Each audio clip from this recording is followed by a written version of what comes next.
All right, I guess we are live. Not doing a whole lot here tonight. We'll talk about how I hacked things a little bit with the Bussy Hell's Razor here. Not bad. It's not the end of the world. You'll be all right. But mistakes have been made on my part. Anyways, I'm going to be down here. I'm going to be shipping a whole bunch of stuff for a while. So I figured I might as well just go ahead and go live.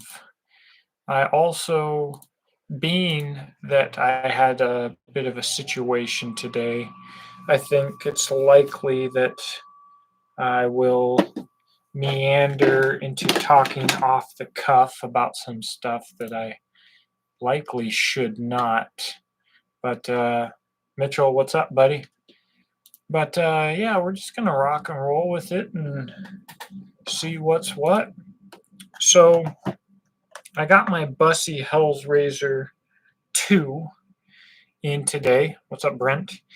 And the reason that I purchased this is twofold. For one, I figured I would sell my scrapyard knife company trash 2, honestly, just because I no longer really wanted to use it.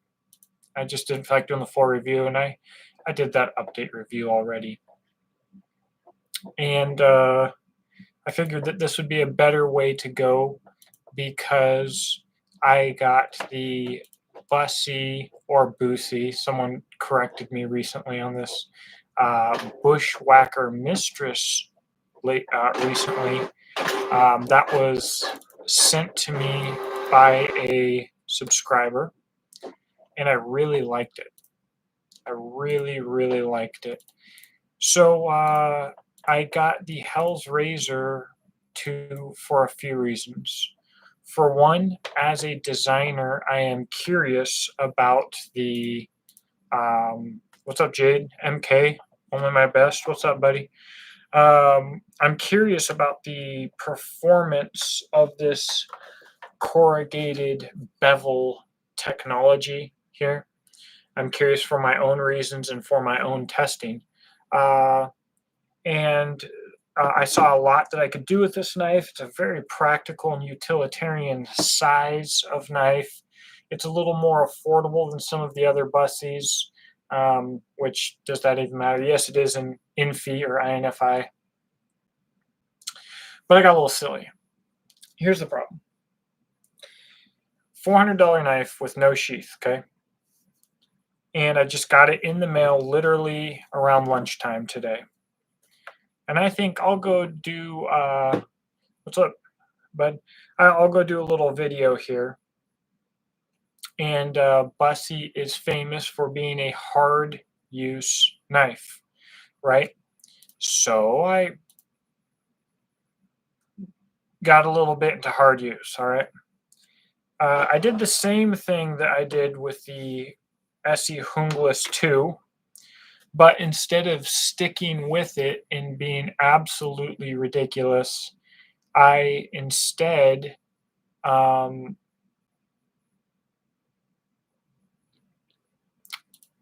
backed off. So I was batoning through a piece of ash, and I couldn't find the wood that I wanted to use. I wanted to use a normal firewood size piece of wood, and all I found was this big long piece that I had cut but not removed yet with lots of knots in it. And I thought, whatever, it's not that big. This is an 8-inch blade, so it was about a 6-inch piece of wood, I would say. And so I got right down to it, and it was not good. Big old knot and everything. It was not good. So long story short, I've owned this Bussy for less than 12 hours, and I have in the woods on wood slightly bent the blade. We'll bend it back, slightly bent the blade, and one of the handle scales, because of the way I used my knives, is sticking out here. It's only about a 32nd of an inch, so it really, it's not that big of a deal. It really isn't. I might be able to fix that too. It did kind of make me wish that they were bolts. It is possible that if they were bolts, I could have broken a barrel or broken a bolt or something, but then I do feel like it would have been easier to replace it if it was just a bolt. Whereas with these flared pins, I probably have to try and, if I care enough to do it, I probably will have to just try and bend this, push the scale or crimp the scale hard enough to force that tube to do. By the way, if you guys are custom collab workhorses left for me by Bear Force Knives, and they are 0.391 of an inch thick at the spine. The only ones I have left have custom Black Bear custom Kydex sheaths. This has been a huge project. It's an absolute of a setup. $575 sucks, but people, I mean, you don't believe me, but the guys that are buying these are getting a deal right now. But someone asked me to take a picture of the knife from the handles from the top. I don't actually, the handles I think could be shaped a little bit better, and I will be showing that in my initial review of the knife. Just a slight tweak.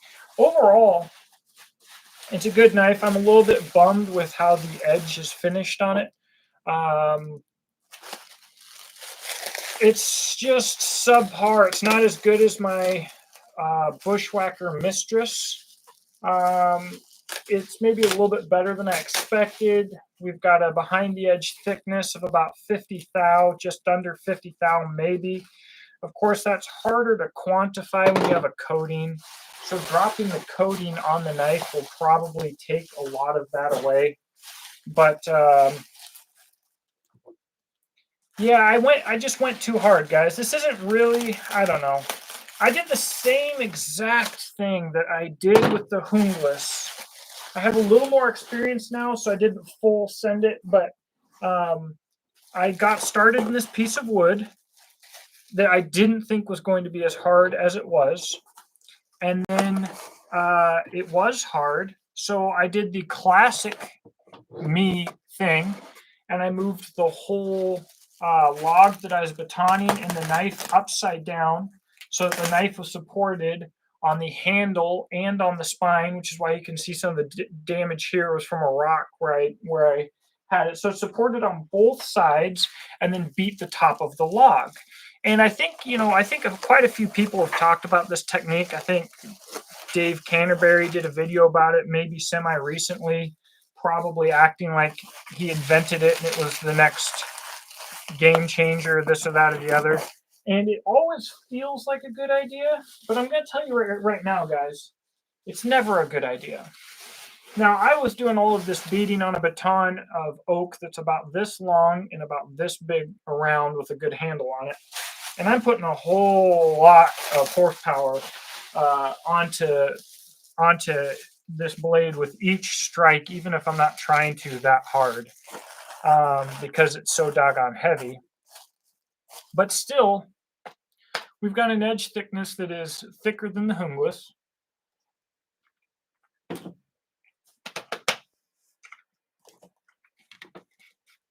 Gosh dang. And the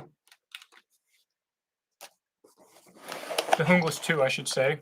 Knife somewhat comparable in size to the Hungless 2. In fact, here's my Hungless 2. The Hungless 2 is a little bit larger. And we have Infy or INFI. INFI theoretically should be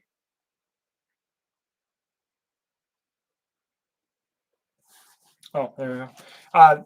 This guy ordered the leather sheath as well. By the way, these leather sheaths are by Spirit of the Bear Designs. Work of art. Everything he does is a work of art. Okay, so what is Infy? We don't exactly know. If it's not A8 mod, it's something close to A8 mod. I'm fine with that. That's cool. But it should, whether it has better edge holding than A8 mod or better toughness or both or everything, whatever. But it should be like 3 times as tough as 10. Now, when I did this with the Hungless 2, I broke out my 8-pound splitting maul and a friend and went to town on this with Justin Vidito, who you may be familiar to with season 2 of Alone. By the way, he's doing training classes in Pennsylvania right now. And saying that, I should be able to give you his info right now for how you can go take a class with him. I highly suggest you do, but I don't have his info on hand. But if you reach out to me at the Preppers Bunker Outdoors at gmail.com or in the comments section or whatever, or just reach out to him, you can find him. Take a class with the guy. But anyways, we continued to beat on the Hungless 2 until we ripped the edge. 2A, my pleasure, man. I hope that it treats you well. So we completely ripped the edge on the Essie Hungless 2. On this knife, I only used a baton. We never had a full man two-hand. Now, and this first time when Justin came over and we did that, we worked on that knife for like 2 hours or something, maybe more. And that was a whole series. What's up, man? When we finally got the blade out of the stump, because it was as much work to get the thing out of there almost as it was to get it in there, we had ripped through the blade. Now, I didn't do nearly that level of abuse on the Bussy.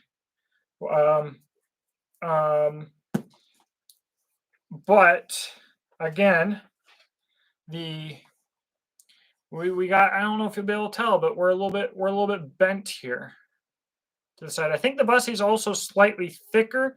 This should be at 0.210 of an inch, so about 1/5 of an inch, and the Essie is 0.187 size wise. They're comparable-ish. Okay. The Essie's bigger, but I don't know. I think I'm at fault at this point, but I don't know. I want, actually, I'll tell you what. Even though the Bussy, I bought the Bussy with my money. Okay, even though the edge didn't come in quite as I had hoped, I have big plans for this knife. I don't want to ruin it, and I do. They are big boy blades. What's up, Leonidas? I don't necessarily want to see it be less than what I thought, but if it is, I'm going to tell you guys. Also, I think, honestly, over on the forums, I think they got a pretty good thing going. The Bussy crew of dudes are not as cultish as I had expected. Now, I got off of Blade forums probably almost 10 years ago, and I was big in the Beckerhead group. And the Beckerheads, I'm actually Beckerhead number 555. The Beckerheads were more toxic to me than these butt plugs. Just mentioning, just having done a video comparing the Becker BK9 to the Jessica X from Schrade, and proving what should have been obvious, the Jessica X chopped far better than the BK9 because it's a way bigger knife. This isn't rocket science. I didn't prove anything. Kraken, what's up, buddy? I didn't prove anything crazy when comparing the Jessica X and the BK9. I was a huge Becker fan. I wasn't a BK hater. I wasn't a troll. Most of what happened was there's a guy named Foxwalk Primitive and TM Hunt Custom Knives, and those guys just hated my guts, so they just kind of worked on turning everybody against me. But anyways, I compared the knives at that time, and TM Hunt, by the way, continues to hound me.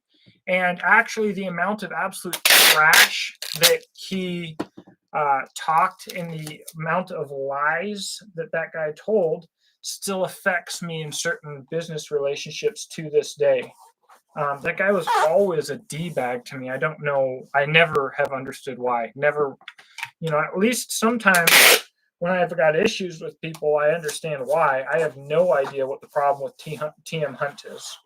But to heck him. Anyways, the Beckerhead forum became far more toxic for me than the Bussy forum has been on Blade forums. And that is surprising. And I want to take a moment. G-Dog, what's up? Haven't been on long. So anyways, but however, I want to encourage everybody to consider getting a Blade Forums account. And let me tell you why. Because on Blade Forums, information stays searchable forever.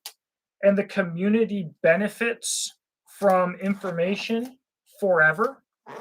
And on social media, everything disappears immediately. So I do intend, as Instagram continues to screw me, I intend to put more and more of my time and effort into Blade forums. I'll probably get a manufacturers section on the website. I've talked on and off with the owner of Blade Forums since I met him in Louisville at a Cloud Defensive meet. Guy's a little bit hard to pin down, but I do plan on being over there. Anyways, I would hate to have a bad review on the Hell's Razor 2 because it seems like these are actually not as fanboy a group of guys as I would have thought. And I do see more value in these knives than a lot of people think. MK said at $400 and they advertise as a hard use knife. I don't believe you're at fault. MK, I understand what you're saying. When I post the footage of what I actually did, you might change your mind. And that's okay. It's okay if you don't also as well. I do understand what you're saying, certainly. But the Hell's Razor 2 should be so many leagues superior to the Hungless 2 in toughness by every dimension and by every metric. But yeah, I'm just not sure right now. And as I said on Instagram, the edge finishing is just not good. It just isn't. On this side, it looks pretty good. We've got at the plunge lines, it seems like on this and the trash too, they usually make it a little bit ugly, but this is I don't know. I might give them that. But on the other side, we have a completely different bevel height. And up near the tip, we get a little bit wonky and we're a little bit less than ideal, certainly higher on one side than the other.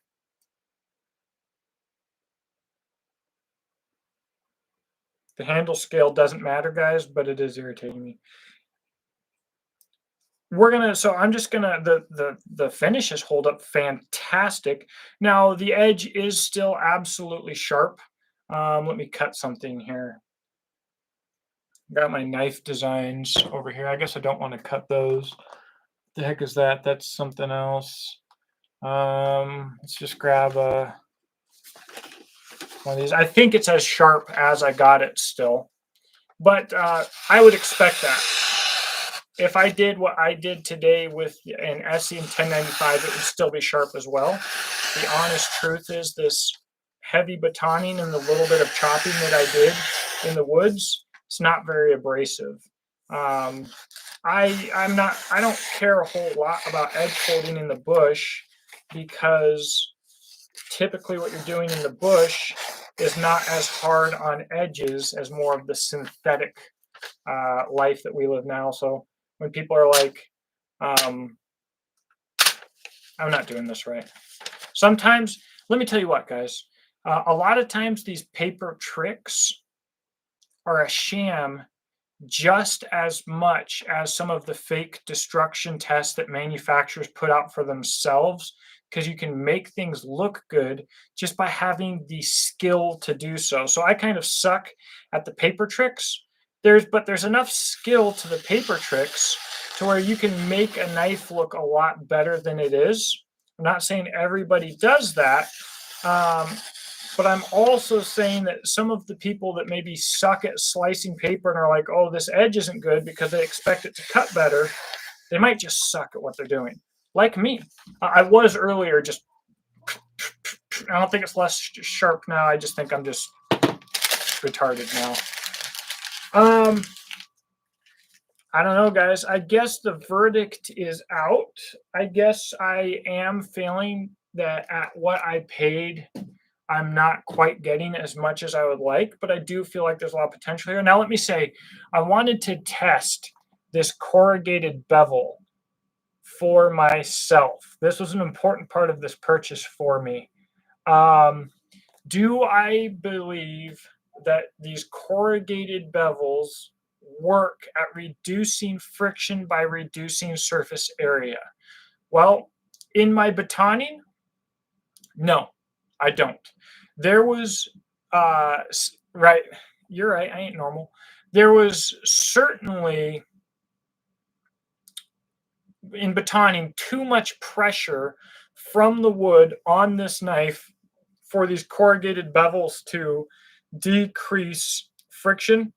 In fact, there was so much pressure going through the knot and everything, but that there is a possibility, even though that ash is so hard, like you hit it, it sounds like a rock when you hit it, but there's a possibility that the wood was even pressing in between these corrugated bevels and increasing surface area. But it's because I was doing a log that was 6 feet long and filled with knots and as hard as you can imagine. So who cares? That's irrelevant. But I was chopping potatoes today. Nope, no good. No bueno on the blade Geo with the finish for that task. We will see if that changes when I strip the finish. I'm very interested in seeing if this can potentially work. I did a little chopping with this today. It's not a chopper. It absolutely is not a chopper. In fact, I would say as a chopper, it's worse than the Hunglis. It's worse than my Diamondback Country, which is about the same size. The weight distribution's just not right to be a chopper. The balance of everything. I think that this is more of a combat knife. And honestly, I wish that this is what I carried in Afghanistan in combat instead of, where's that turd?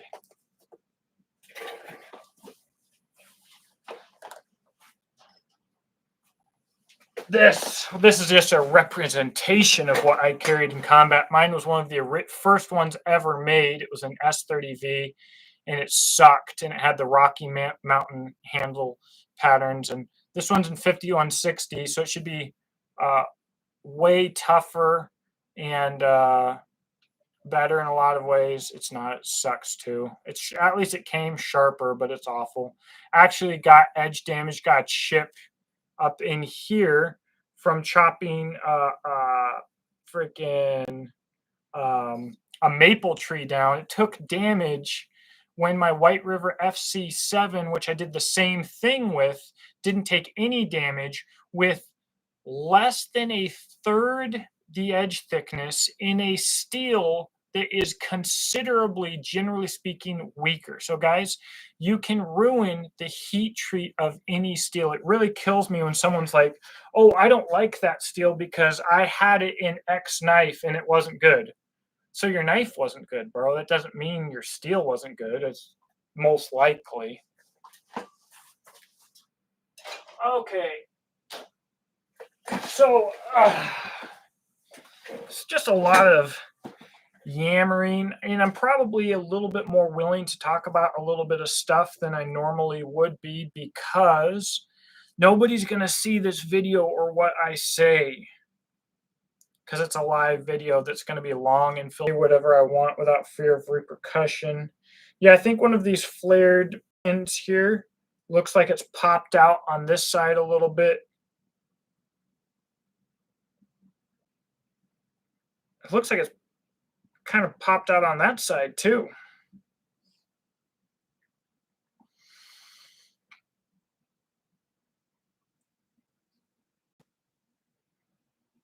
But I'm going to be honest.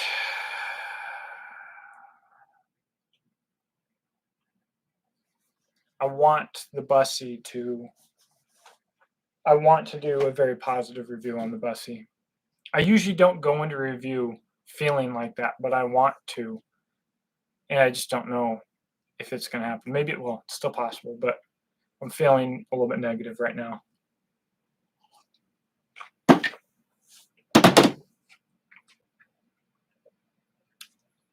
I'll tell you what I do find to be very impressive. Something that completely I had to eat crow about, but I do actually need to talk to Alex Wander about this. This is the Wander Tactical Smilodon. I love this knife. Now, I'm going to talk to them about this. I do think we need a bit of a redesign at the pommel here, because you'll notice the height of this handle is relatively consistent until we get to this little nub. This knife has come out of my hands, spun in mid-air like a boomerang, and injured me to a point where I will never fully recover for the rest of my life with some delicate items in my hand. I can close it all the way now, which is good though.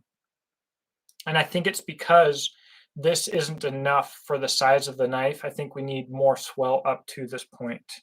I stayed away from them, however, for 5+ years because they're D2 steel and they're made to look thick and chunky. And I always assumed that the edge was going to be thick. But this edge is thinner than the Hungless 2, even though this thing is D2.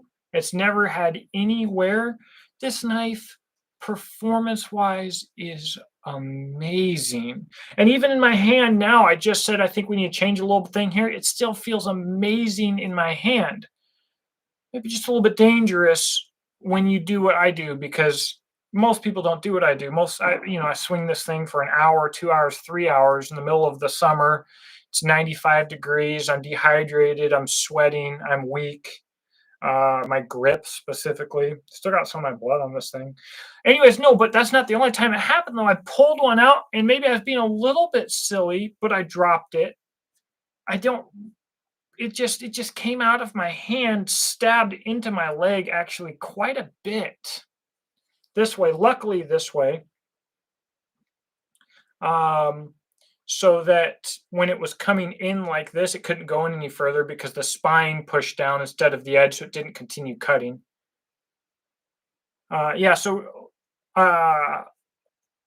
Fantastic knife. Maybe it's just me on this ham scale, but you know what? I didn't take this knife and put it upside down and baton it through that crazy thing. And you know what else? I think maybe tomorrow I will. But it's just, I get something like the Bussy or the Essie that has this relationship for it, and then I end up biting off more than I can chew, and then I end up sticking with it for too long and trying too hard to be successful. And I'm learning, doing it a little bit less. I wouldn't do these things in a survival situation, but in these situations, I most certainly did do all of that. So,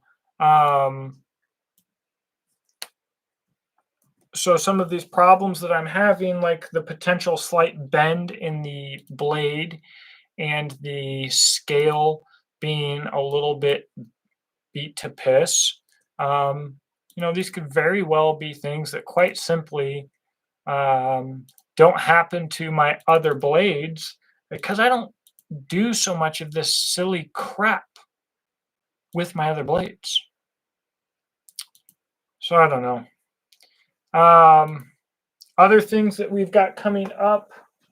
I don't have my Randall down here, but I've got a Randall that I'm probably going to review and break eventually, coming up pretty soon. I'm thinking that the Chris Reeve Green Beret 7, I'm thinking I'm going to murder that. I had been considering trading it, selling it, some other things. I could certainly use the doggone money, but I think I'm going to murder it. I think because here's the deal. I do a knife review that I believe is more in depth than what really anybody else is doing, to be honest. But let's see here.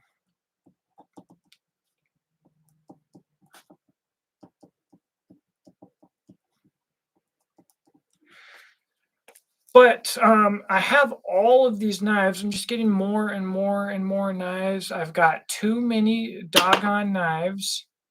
And why keep collecting them? How about not give my viewer and and the knife manufacturer more value from my content by doing a full review and then and giving that full review and then continuing and then being like, all right, well, now we're gonna freaking drop the pain on this thing, you know?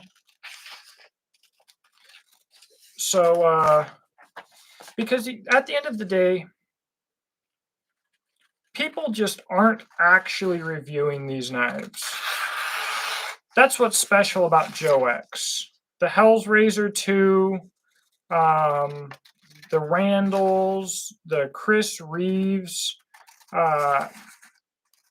Manufacturers aren't sending these out for free to be reviewed.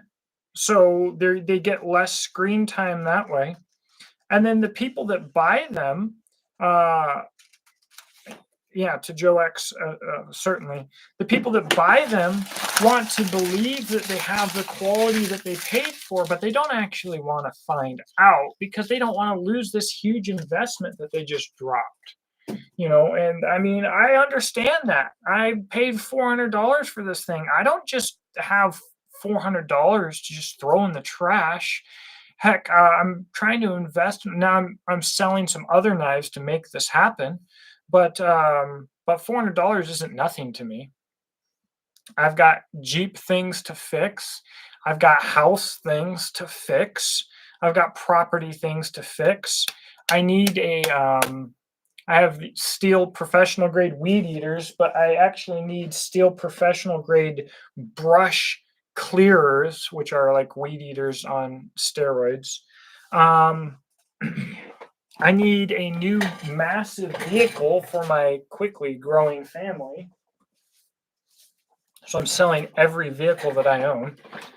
So this $400, and I have a whole bunch of predatory lending, as Survive would say, that I'm sitting under as I'm trying to move a whole bunch of product to you guys. So mistakes have been made. And, but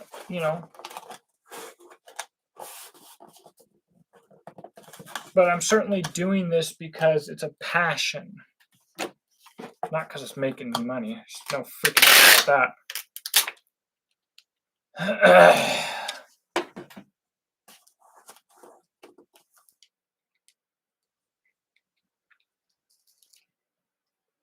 These boxes that I bought for the workhorses are such a pain in the butt.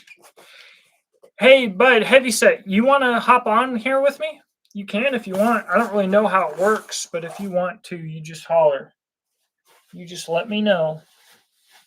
And you can go ahead and hop on here. Let me give a big shout out, guys, to Black Bear Custom Kydex. Micah over at Black Bear Custom Kydex is just doing good stuff. And I would love for you, what's up, Pink Mist, to go follow him.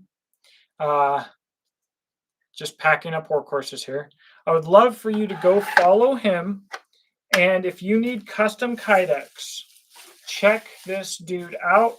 He is innovating. He's doing wild stuff. He's investing in the long term in more than just the same old regular Kydex stuff. I think the guy's got a big future ahead of him. And I think that he does a phenomenal product at a great price. Not that he's cheap, so don't get me wrong. But, you know, I've found that, you know, products that are custom and handmade and cheap, more often than not, end up being disappointing. While we're on that topic, let me just add, for products that are affordable, handmade, and of fantastic quality, Bear Forest Knives and Very Good Knife Company, I think, are pushing the boundaries on what a guy can do while making any kind of profit that he can live off of at all, and producing good, usable, quality knives, fantastic quality knives. Now, neither of these guys generally produces art knives, so that's not what you buy them for. You buy them because you are a knife user. All right, let me see.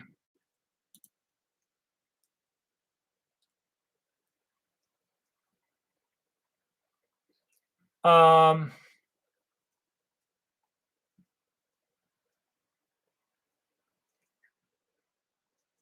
I can share screen here. That might be pretty cool for some things I might be able to do. I'm going to try and add you in this live stream, bud.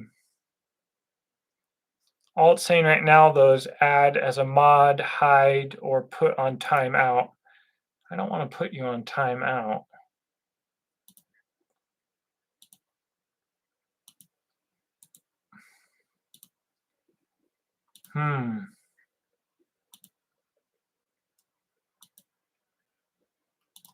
I don't know how to do it. If you can send me a request, I'll approve it.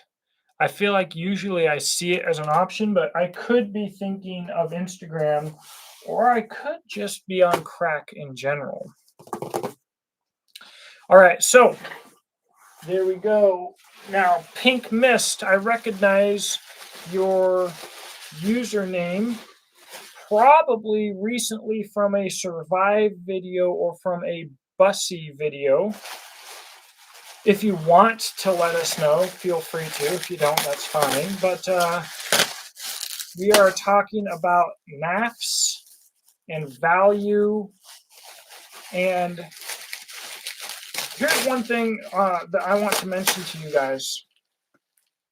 Well, this is terrible. About value. And I'm going to do a video about this. I'm a knife maker. No, I'm not. That's not what I meant to say. I have a knife brand of my own, and I am having manufacturing done for me by White River Knife and Tool. And this year, I am committed to becoming a knife maker, but I'm not a knife maker. But I'm running a knife brand. I see the dollars. I see the cents. And so people look at this knife, and they see $400. And they think, Jiminy Cricket, no knife is worth that. Come on, Sense, what's up? Michael St. John. 2 Spartan blades today, a little sick to your stomach. They will do that. They will do that. With the Hell's Razor 2, I think I bent the blade a little bit and messed up one of the scales within the first 12 hours of owning it. While batoning some really hard knotted ash, I got further into it than I should have allowed myself to. Talked about it a little earlier in this chat here, but so far any issues that I've had are minor, but they are enough that I am a little bit concerned overall and a little bit surprised as well. But yes, a little bit thick behind the edge at about 50 thou. With the coating, so once it's stripped, it might not be as bad. Micro bevel's not very clean. I don't like that. What else? Yeah, kind of asymmetrical on the micro bevel a little bit. I do, for the money, I do expect better. But I'm kind of really just irritated with myself for what I allowed myself to do with this knife today.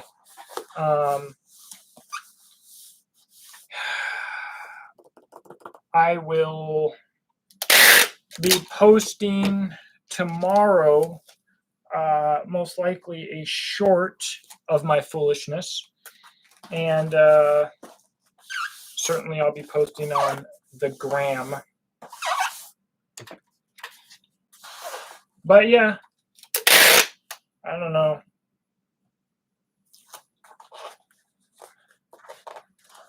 So come on, Sense asked if I'm planning on having a Valentine's Day sale on any of my knives. That would be a fantastic idea for my high-vis knives. I don't know if I have enough stock to do something like that justice. I should be getting more knives in soon, and really, I should do a Valentine's Day sale. My biggest concern with that is I have Blade Show Texas right after Valentine's Day. And Blade Show Texas is a huge investment, and I have to have enough product to make that investment worth it, which I guess a sale is a sale, right? So if I sell them, if I sell all of my high-vis before I get to Blade Show Texas, at least I made that money. But I'm going to Blade Show Texas regardless. I've already paid. I am going to go. I've got 23 high-vis adventure crafts left. I've only got 2 adventure crafts left that are not high-vis. So for the people who are actually the last 2 knives that will ever be available in my custom Cerakote parkerized finish. It's a blend of Cerakote that sometimes looks gray, sometimes looks green, and sometimes looks black. Well, it's a pain in the butt for our Cerakote shop. Therefore, we won't be doing it anymore. And I only have a total of 2 out of my whole run of those knives left. So if we're a fan of my custom parkerized finish, don't sleep on that. But then I've got, let's see, 8 jackalopes and high-vis left. And I think I've got very shortly another 5 or 4 or 3 coming. Basically, I'm in desperate need of stock. Gotta make more money. Doggone it. Bad. Only my best. I appreciate the question. So if you want to purchase one of my handmade custom rifle slings, those are available at beachintactical.com. That is BEACHIN tactical.com. And I have a baldric, which is good for axes if you get the axe edition, and if you have the right kind of axe sheath, water bottles, and knives.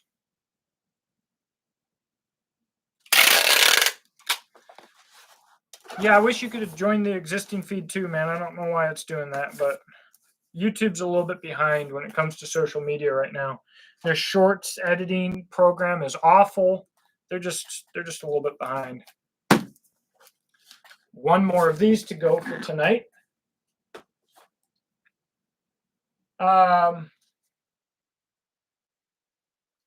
Beach Tactical. The baldric slings, good for knives and water bottles.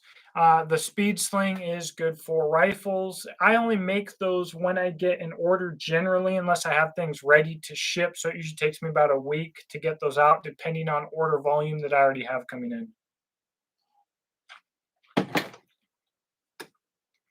Tons of customizability options.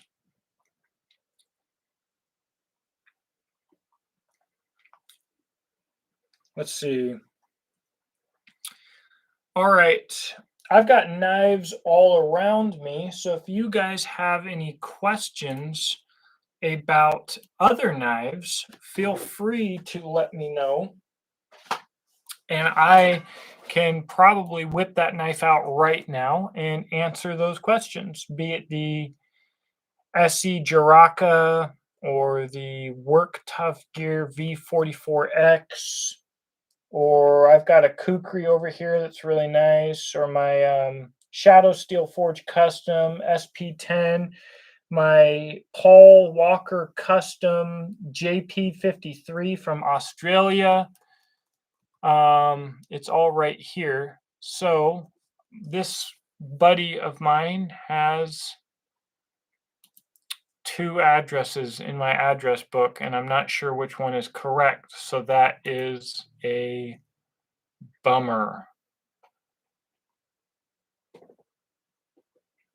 Let's see here really quick. Search for that.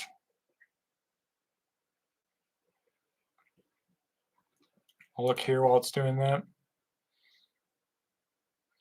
Common sense for knife size for EDC.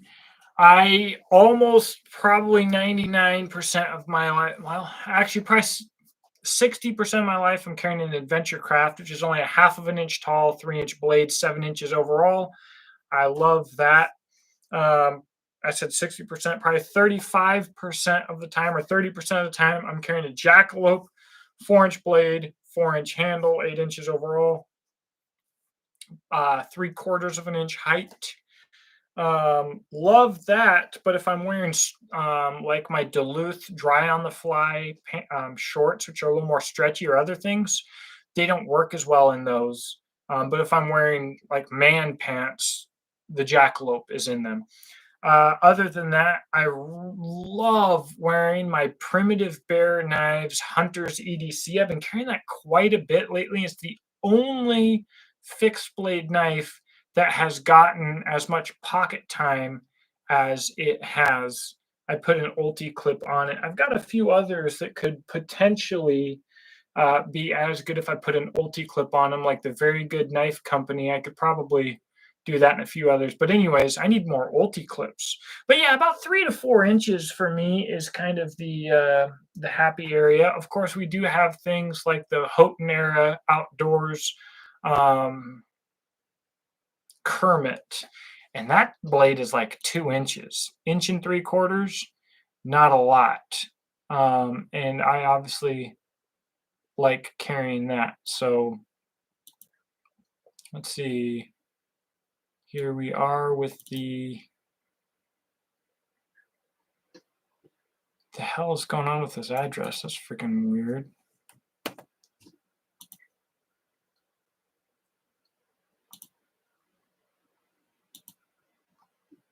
Okay, that's better. So yeah, that's my EDC blade size. I don't carry many folders anymore. When I do, it's typically a Buck 804 Plus Sprint, I think it is. Big fan of that. This live, by the way, is really helping me get through the night because usually I have a hard time shipping late. I mean, sometimes I stay up really late shipping, obviously, but usually it's a lot more difficult for me to do than this. So let's see here. To Dizzle, get him. I have the best customers, by the way. I did this pre-order. I told people, I don't know if it maybe that it could take up to 2 years or 18 months, but I thought it would take less than 6 months. It ended up taking July till today. A long time, a lot longer than I thought. And I really had nobody complain. I had one person back out of an order, which they're technically not supposed to be able to do at all. But I let it slide. I did also sadly have to refund somebody today. I shipped a knife to Italy. It's been like over 2 months. And only my best. You are amazing. Thank you. Thoughts on First Amendment auditor community? I, generally speaking, love what groups like this do as a whole, and a lot of the things that people hate about groups like these is the fact that they have the audacity to say a lot of the things that say and do a lot of things that they do, but a lot of times they're on the money and they're right. However, not always. And any group like that, I think, is going to be infiltrated by feds and is going to be hit hard by psyops to make them look bad so that everybody hates them and doesn't want to be associated with them. The power in that is if people like the First Amendment auditor community are hit hard by psyops and everybody hates them, then they're going to also hate everything that they say, even if it's valid. So if they're not completely Fed run to that end anyways, then they have been used, and it's so easy. Thanks for being here, G-Dog. It's so easy for the government to take someone like that if they are authentic and turn them against themselves. In fact, the whole woke movement was originally an incredibly positive, conservative black movement against the federal government. And they played with words for a little while. And now people think that it means liberal. And they don't care where the word ever started out. And it's all been forgotten, erased, gone. Pink Miss asks, what steals the Redbeard Blades knife that I did? That is 80 CRV2. That is Josh's, I think pretty much Josh's go-to, but I believe he does occasionally do 8670 as well. I love 8670. I think the SE Sensilo or Sensio, I think it's the best SE that's been dropped since the SE2, or the best SE that's been dropped since the Hungless. I think it's absolutely fantastic, wonderful edge geometry. I haven't used it a lot, admittedly. I've used a lot of knives, though. I've handled that Senseo. I checked it out closely. I love the handle geometry. And I looked at that edge. It looks like an absolute doggone winner. But anyways, yeah, I think that the reality of the First Amendment auditor community is that either they're ran by feds to promote the exact opposite thing that they are trying to support, or they are being used to that end. And ultimately, what we will see is people that don't want at all to be associated with that community because the gut reaction they get when they hear the things that the First Amendment Auditor Society says, and the average person doesn't even question why they think these things. So, you bring up like, why do I have to have a driver's license? Traveling is a human right. I have to be able to travel to work a job, and driving is a professional term for a commercial driver. So, as a citizen, you do not need to have a driver's license or to register your vehicle or pay taxes because you are not a driver, you are traveling, and that is a basic human right. Well, that's an example here. You hear people say something like that, and people's hackles automatically go up because they've been programmed to hear that and respond violently. That's the dumbest bull, blah, blah, blah, as if the licensing system that we have makes anybody a safer driver. Are you an idiot? Are you serious? Do you really think that people on the road today are better drivers because they went to driver's ed? Because I guarantee you, every single day I see that I drive, which I don't go into town very often. Every time I go into town, I see at least a dozen people who are too stupid to have learned anything in driver's ed. And they don't even have the capacity to remember what they learned anymore. And they probably never learned it in the first place. So, but the thing is, people have been programmed to hear things like that and automatically associate it with something. That is the power of language. I hear people, I see these stupid posts about how the sword is actually mightier than the pen, and people will think that they're being really sophisticated by going against this common saying that doesn't make any sense to them. And a bunch of people that never understood the saying in the first place will jump on, yeah, that guy's right, sword is pretty doggone powerful. I ain't never seen nobody kill with a pen.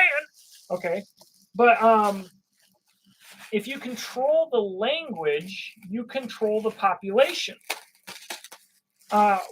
And so that's what we see language being controlled, words being controlled, like woke, like these discussions.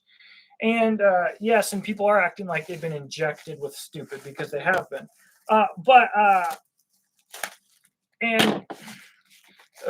It gets even worse. Like, I turn on the TV now or make a phone call anywhere now, and what do I hear? Habla Espanol, or would you like Spanish? Why the hell would I like Spanish? Why are you marketing commercials to me in Spanish? I know that you're spending millions of dollars on finding your target audience and getting good marketing, and you know that I don't speak the doggone language. So why in the hell am I listening to it in a Tide commercial right now? It doesn't make a doggone lick of sense. But it's just further agenda. And people act like, oh, well, this doesn't make sense to me. Oh, it doesn't make sense to you? You mean that through your rigorous government education and with your day-to-day 9-to-5 regular butt job working at a factory, that you don't understand high-level psychological manipulation of the masses that has been researched and perfected for generations? You just don't understand how that can work? Weird that you don't understand that. I'm sure there's a lot of other things that you also don't understand. That doesn't mean they're not true. But I bet you if I said 9 out of 10 scientists say, like, think about how often you hear that. Who are these scientists? Why do we need reputable articles from a scholarly library or scholarly archive to prove anything on Earth, But liberals can go around just spouting 9 out of 10 scientists agree, and nobody cares and nobody bats an eye.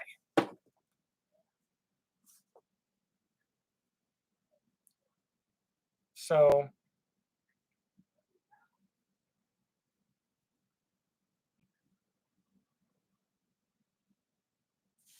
thank you for signing up to the Exodus Knife and Tool email list. It is probably the best way to make sure that you don't miss out on a drop. And guys, I hate to say it, but a lot of times folks do miss out on a drop because I'll get, 15, 20, 30 knives and they'll sell out in 5 minutes. And so that is the best way to get on there. Now, I will say, despite the fact that all these companies have emails that seem to pop out of my spam list, I open each of my emails that I send. They go to myself because that's the way the website works. I open them anyways to lessen the chance of my emails going to people's spam folders, and they still end up in my spam folder even though I open them every time. So that is less reliable than in the past. The best way to know what's going on is just to hang around, follow me in general. The blog is going to be fairly reliable. I try and let people know what's going on there. Also on the Exodus Knife and Tool blog, I do try to drop some secret hints, pointers, coupons, Easter eggs, stuff like that. So the blog is a good way to go as well.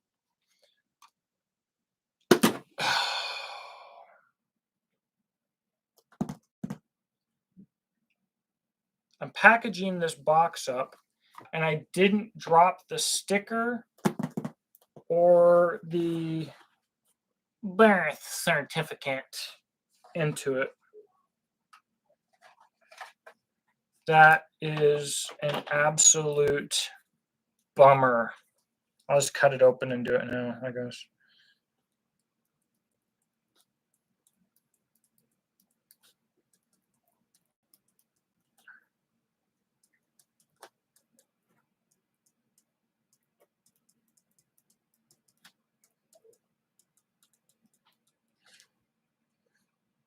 Serial number 15.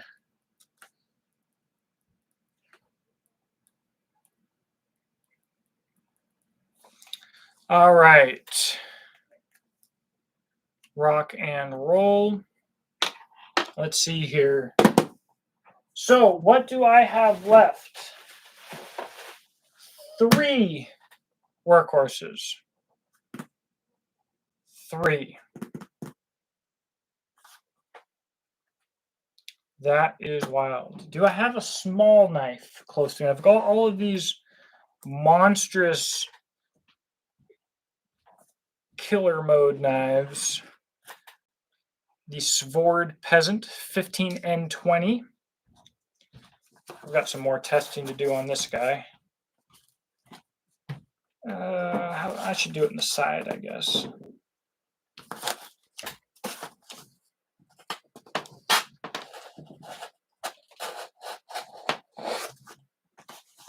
Should be big enough, maybe. It's getting kind of hot in here. Svord was using L6 for a while, I believe. L6 is a high-end nickel steel that I think is very similar to ADCRV2. I am a big fan of, both steels. But they have moved to 15N20, which is literally just straight up a saw blade steel. And I do prefer 15N20 theoretically, important note there, over L6. I think it has a higher potential for toughness, maybe a little bit less edge holding. But I myself am planning to offer knives in 15 and 20. And if theoretically, once again, theoretically, 15 and 20 should be like 25% tougher than INFI, with INFI or Infy being at about 59 to 60, even with 15 and 20 being at 60 to 61 HRC. So we're talking about having at that hardness far superior toughness, far superior edge holding. Baron, Rodney blocked me on his Black Scout survival channel. Rodney blocks quick. That dude does not play around. Like, he blocks people like that. He cannot handle any criticism whatsoever, which is why I got myself in the situation that I got myself into, which is worth it. Definitely was worth it. And I'm thinking about continuing that relationship. I actually think about continuing that little relationship with I have with Little Rod all the time. I think the only thing that has kept me back from releasing his wife's phone call to me, and all sorts of other crap that that we have on the guy. He's just a lying piece of trash. Is the fact that I've already got my video up, and I can let the Lord take his vengeance in his way. It'll come. I don't have to speed it along. I can just let it be and have faith. But the guy deserves everything that he's doggone gonna get. I mean, I don't know how many people I've ever met that were as big of a human piece of trash as old CIA sellout Rod.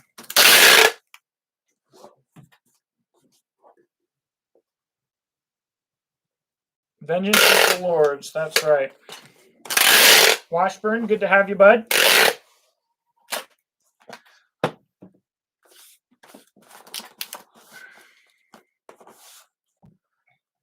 The indie space, what's up? Oh, Pink Mist. I missed out a little bit here. I missed out. Oh, it looks like I missed out a good bit.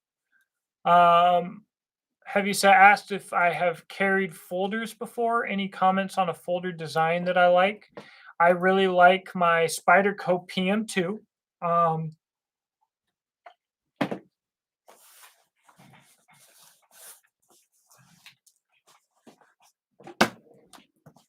I really like the Hogue Ritter RSK. I really, bang for the buck, I really like the Buck Sprint 804. I got it from the Gear Shack in Cynthiana. And it's like it's like a $50 knife in 420 HC. But I really fell in love with that knife. It's on bearings. I fell in love with that knife when I was reviewing the Hinder XM18, because the buck was nicer to carry, just as fun to play with. It cut phenomenally better. Even though it didn't hold an edge as long, it cut way better and would cut just as long because the edge geometry was so much better. And it was $50. So I really like that. I have the Half-Breed Blades Large Bush folder. I really like that, but like my Workhorse, I don't like that for pure practicality. I like that because it's fun to carry. It's just a big, chunky chungus chunkster. So so it's a little different.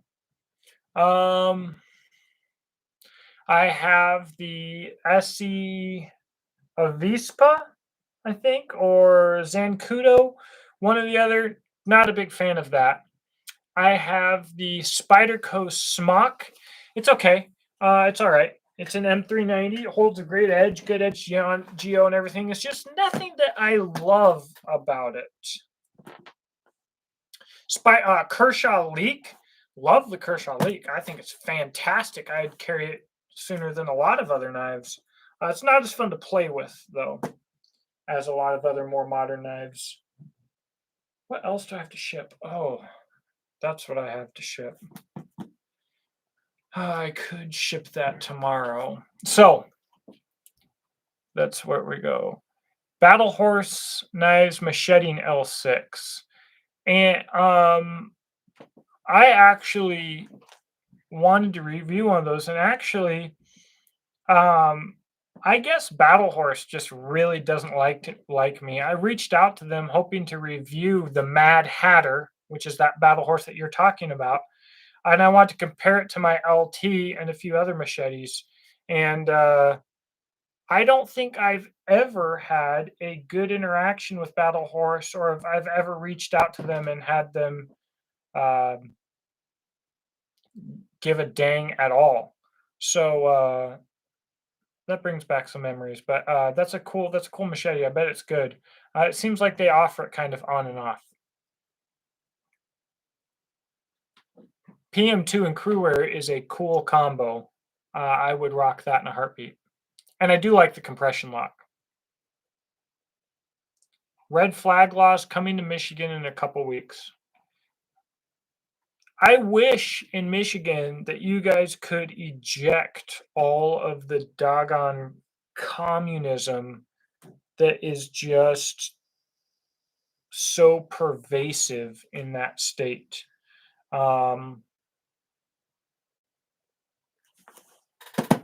Michigan should be so much better. Just like Washington, but Washington's always kind of been, I don't know, Michigan seems like it has more of a conservative core.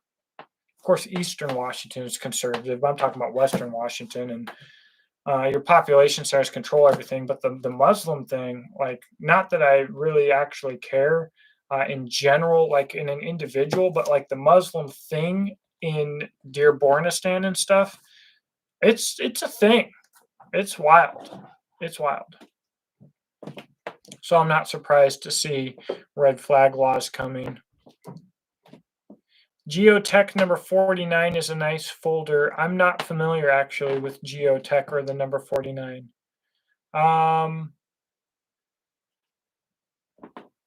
Cali 2.0 for Michigan. You know, like White River, obviously, my manufacturer's up there. I love those guys to death. You know, I hope my family on my wife's side experienced some of the white flight out of Detroit, and some of them did get out in time, and their houses went from being worth, you know, back then, I don't know, $100,000 to being worth like $17,000. That freaking sucks. And if Michigan keeps going the way it goes, I don't know if White River could skedaddle, but I would hope that they would be able to before it was too late. They're in a nice part of Michigan, but still, I mean, the state's a rough deal. I just hate to. We need good people in bad states. So there's that angle of it to look at it too. But I hate to see people stuck behind enemy lines.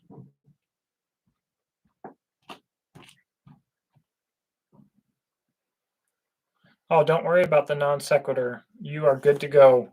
Red flag laws are always an improved topic.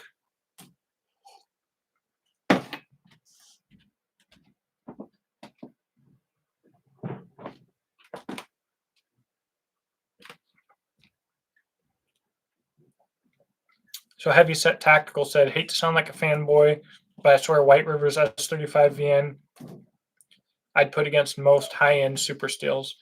You know what's crazy about that is it was just a couple of years ago the S35 VN was a high-end super steel. And it's only potentially, in my opinion, been eclipsed by MagnaCut recently, obviously in like the last year. But the performance that White River Knife and Tool gets out of S35VN is so amazingly good. The edge holding and the toughness, and they put thin edges on stuff. And just think about it, like this Tops dart is what I paid $180 for it when it first came out. I think I paid $330 for it. It's 5160 with an edge that's 70 thou.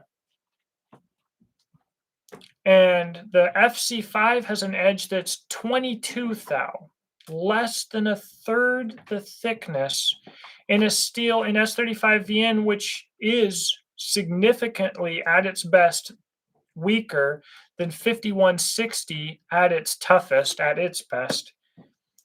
And the edge takes less damage than the Tops doing the same thing.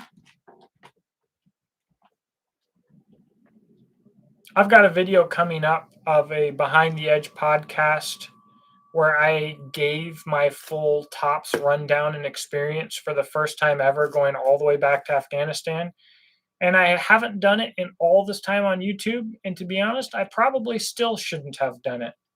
But you know what? I guess we're just going to let it fly.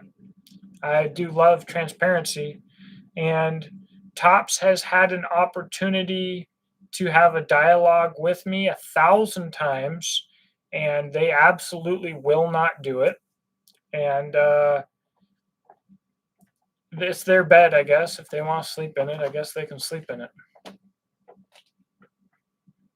I don't actually believe that White River does their own heat treat. I have heard that White River's heat treat is done by Peters, which is kind of ironic for a few reasons that I will get into in the more distant future. I might as well talk about it. So I hate super magic pixie dust heat treats. I think that a company should be able to sell product based on the performance of the product itself without potentially lying about something that they know their customer base is ignorant about to get sales.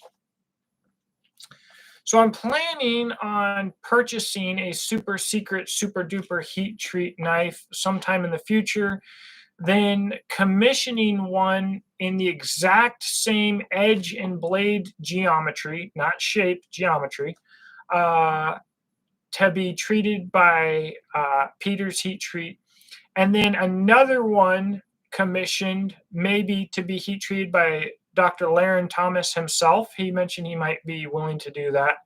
And I would also intend to open this testing up to any other custom maker who wanted to be involved and wanted to make me a knife in the same steel using their heat treat with the same edge and blade geometry, and test them side by side in a test that's at least relatively, or as much as possible, scientific, and see if we can't cut through the crap. And what would be really amazing, and what I think will happen, is I think you will see that other knives with advertised heat treat protocols that are absolutely nothing special or unique at all will perform exactly the same. And some of these companies with these secret heat treats, I actually like the company. So I don't want to damage the company. But I also think that if it can be destroyed by the truth, it should be destroyed by the truth. And our obligation is to the subscriber base and to the transparency of the industry for the betterment of the end user. And if we can get to an industry that is transparent and honest across the board, the whole industry should be able to become more healthy, because each individual should be able to become more well educated, and a more educated buyer and foundation for the economy is going to lead to a healthier economy and healthier competition. So anyways, there's that.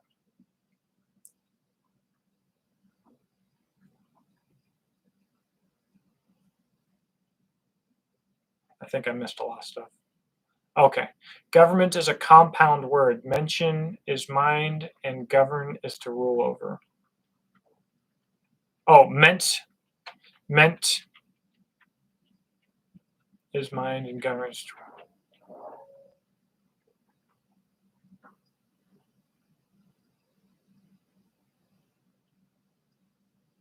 So Nerve said, try to have all tests done by weights or something that can be replicated over and over. It's exactly what I intend to do.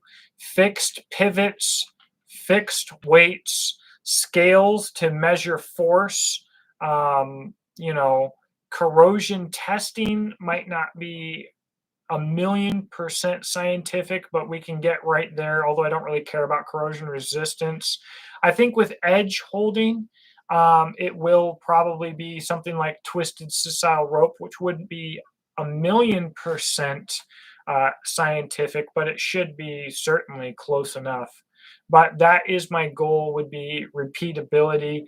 And if my methods in my testing wouldn't pass laboratory standards or Dr. Laren Thomas's standards, they will be far superior in this kind of test to what anybody else is doing. So at least the results, although they might not be perfect down to the data point, as a whole should accurately reflect the truth. Okay. There's recommendations for heat treating on the steel data sheets, right? Just needs to be tweaked slightly for knives sometimes. Yes, you do have recommendations from manufacturers, and yes, metallurgists like Dr. Laren Thomas will look at that and look at retained martensite and austenite, and I'm probably just butchering these words, all of this other stuff, and tweak it usually by degree. Knowing your oven is an important part of this, and getting things dialed in. So yes. Now, Pink Miss saying that Bussy does long soaking times at temperature, like 90 hours for INFI. I've heard a lot of numbers thrown around. Usually it seems to be 60 hours is what I've heard. I don't know that matters. I don't know that I believe that it matters. In the past, we had people advertising triple quenched cryo 1095, blah, blah, blah, blah. It did nothing. Once your steel is taken to a certain point, there's only so much you can do. Maybe you can dial in by the microscopic degree, but changes like that in heat treat are not noticeable by the end user anyways. So a lot of attention to detail, I was going to talk about this earlier, a lot of attention to detail goes into these Bussy knives.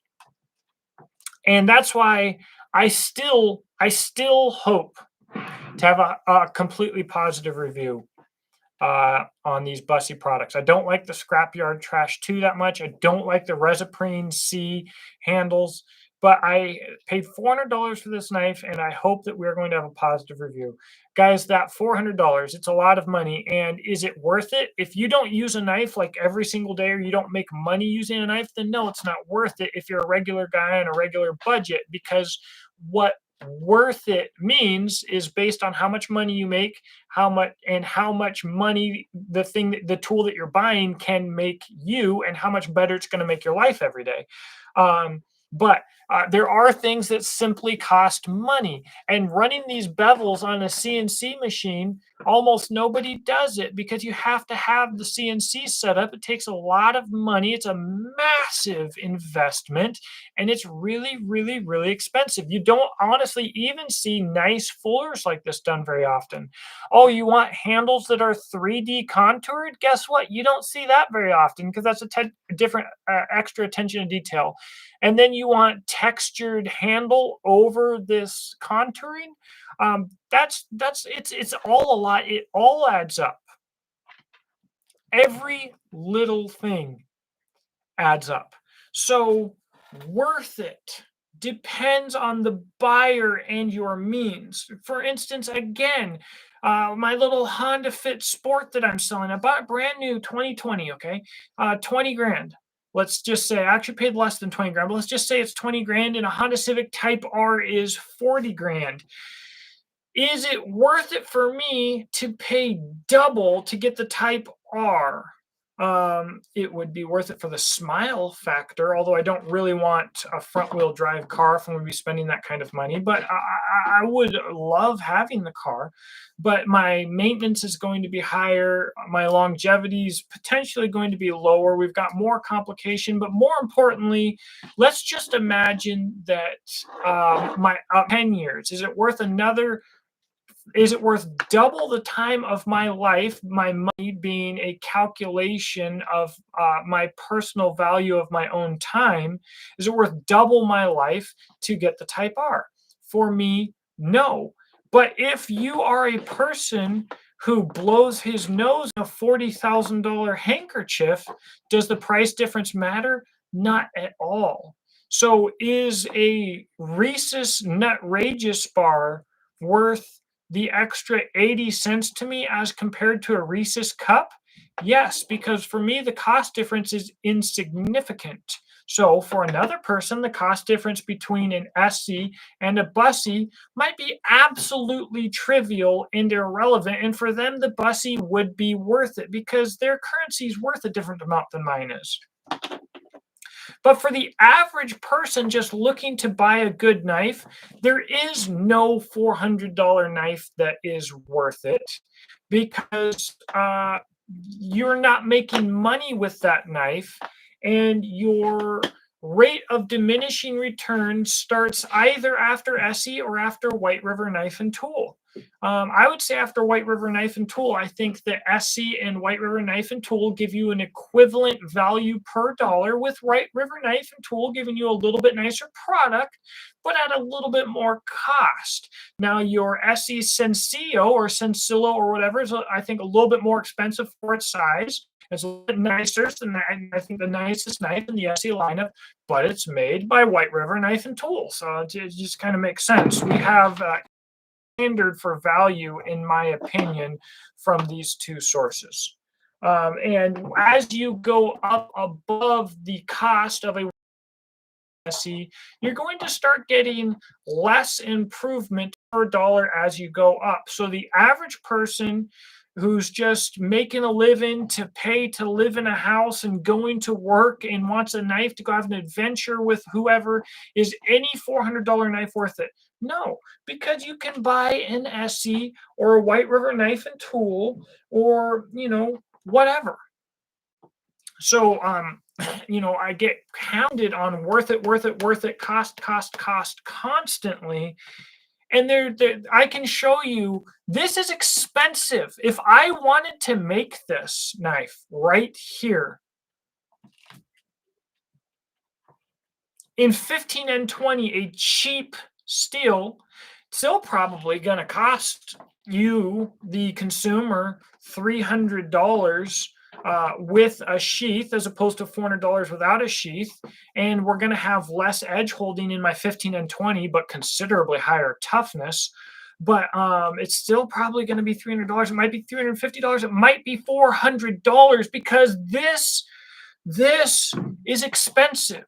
Now, is it a letdown that they put this much investment into these details and into this quality, and then they have the guy who's sharpening do a job that does not stack up when it comes to fit and finish? Yes, I think, could be wrong, I think that it's because they're a family business. I think you run into a lot of problems with a family business. I think that they need to hire a dude who's an absolute sharpening machine, who's not only fast and efficient, but who is going to have extremely high standards, and your quality control guy should not be in your family. I'm sorry, he shouldn't be. Like all the restaurants around here that you see just stupid crap going on in a lot of these country restaurants, they're all owned by a family. They only hire their family and stuff gets let slide and standards get let slide that shouldn't be because there's this family relationship. So that is a hypothesis. It could be completely wrong, but I think that's why we have this $400 knife with an 8-inch blade from a company who has people who make a part of their online presence solely based off of sharpening bussy knives and putting appropriate edges on them. That's a bad deal. That's a really bad deal. Everybody in the comments section, oh yeah, my knife was, I love the knife, but the edge kind of sucked, but it was wonderful once I put an edge on it. That should not be happening. Bussy doesn't care what I say. Nobody's ever going to, from that group's ever going to see this far into it, but that should not happen. Something is wrong there.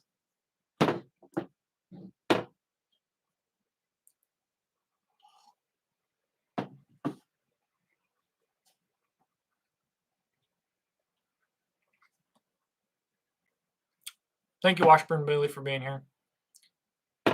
Good night, Heavyset. I need to go to bed myself here in a second.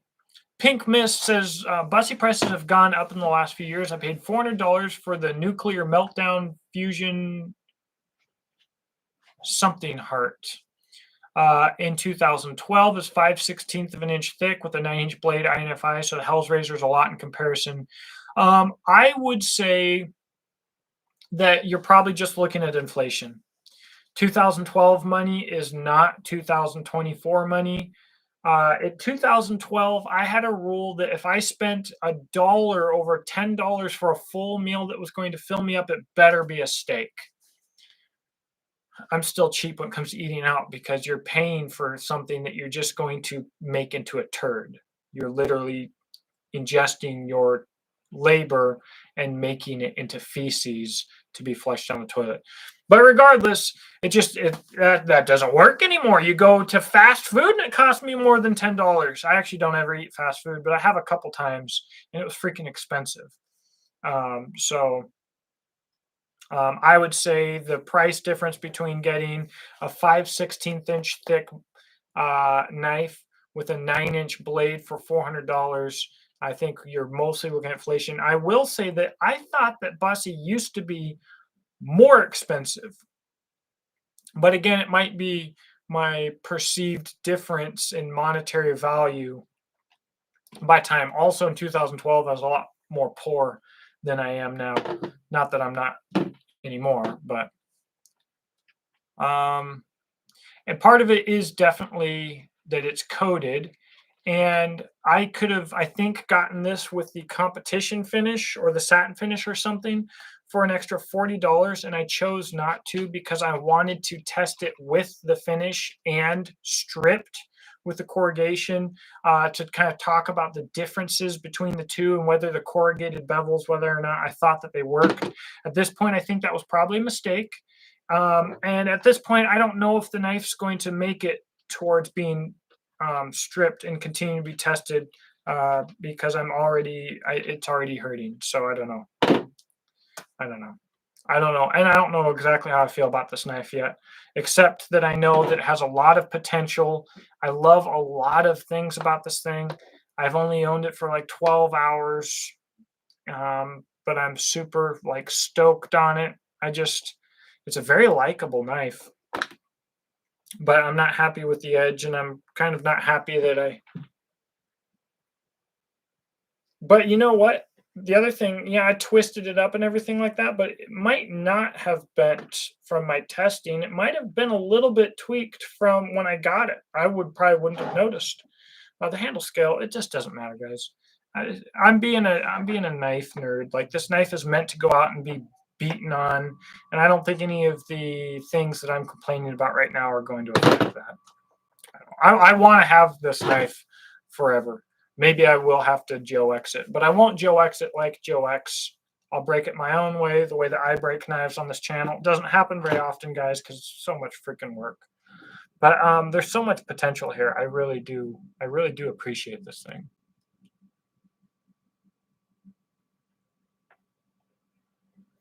Yeah, the burnt edge on the scrapyard was shocking to me. And you know, things like that just shouldn't be happening. It just shouldn't be happening. That's a bad deal. Why all of this discussion on Bussy lately? Sequoia 45? Well, basically, I like Joe X. I like what he's doing. I appreciate the incredible investment uh, and time and work that he puts into his channel for no money. Because as a YouTuber, I know what he's getting out of this, and I know what he's putting into this.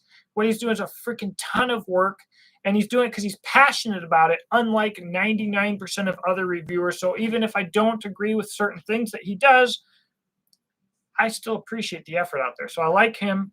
I saw that he reviewed his bussies. It renewed my interest in Bussy when I found out that they were a little cheaper than I thought that they were. And I had a subscriber of mine send me a Bushwhacker Mistress, and I love that knife. I think that that would be worth about $600, about the same as an anorexic Fusion Battle Mistress.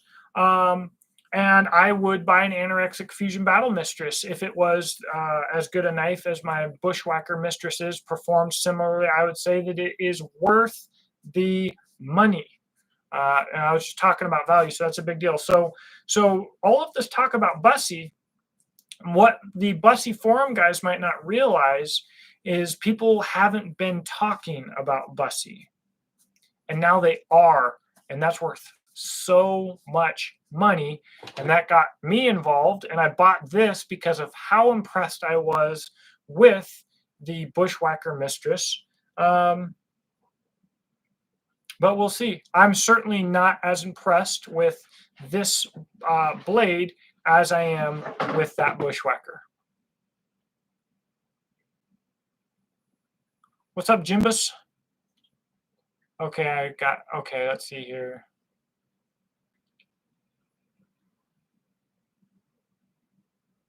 All right, Indie Space, thank you for being here. Ace Man, you are correct. All right. I saw the review, but what happened between Joe X and Bussy? I don't think anything really happened between Joe X and Bussy. I think that Joe X did say a little bit more than he intended to say, did speak in a way that was a little bit more inflammatory than he should have spoken about Bussy. He edited that and he fixed that, but he told Jerry he would not send the pieces of the broken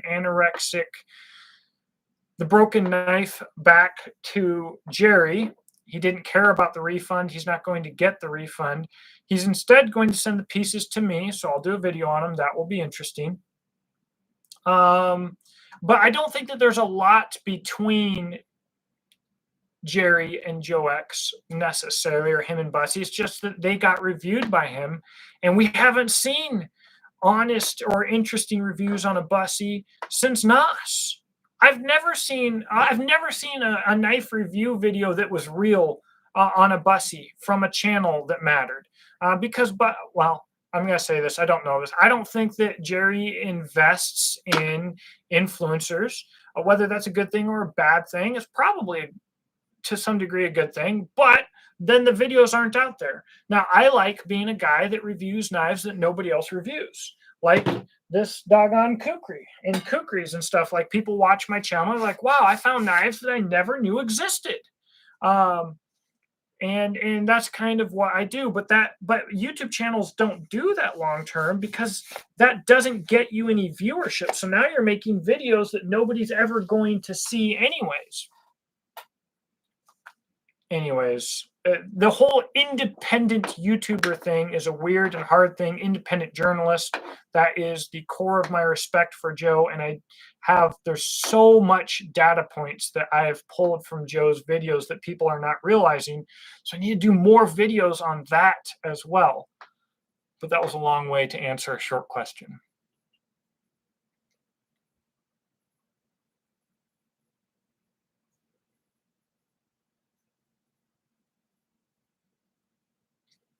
So Nerve said that the last bussy he bought was one of their first runs in 3V, and it's very good with a good edge. And there's a possibility that bussy might also, or a subsidiary of bussy may also be having manufacturing done in other steels by other manufacturing facilities. I noticed that in some of the recent releases in like the ball bearing steel that wasn't 52100, um, I noticed that the manufacturing looked different than anything else. The edge finishes looked different. The blade finishes looked different. The handle finishes looked different. Knowing a bit about manufacturing, that makes me think they might be subbing some stuff out. They might be expanding and growing. And to me, this is a good thing, potentially. So you might have a completely different edge because it's possible that the edge was not done by them. Or it could be possible that you got a Wednesday knife and I got a Friday or a Monday knife. I don't know what to say about that.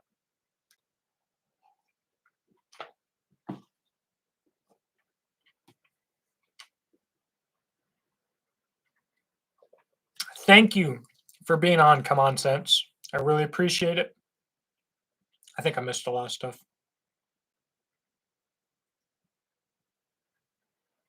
Okay, here we are.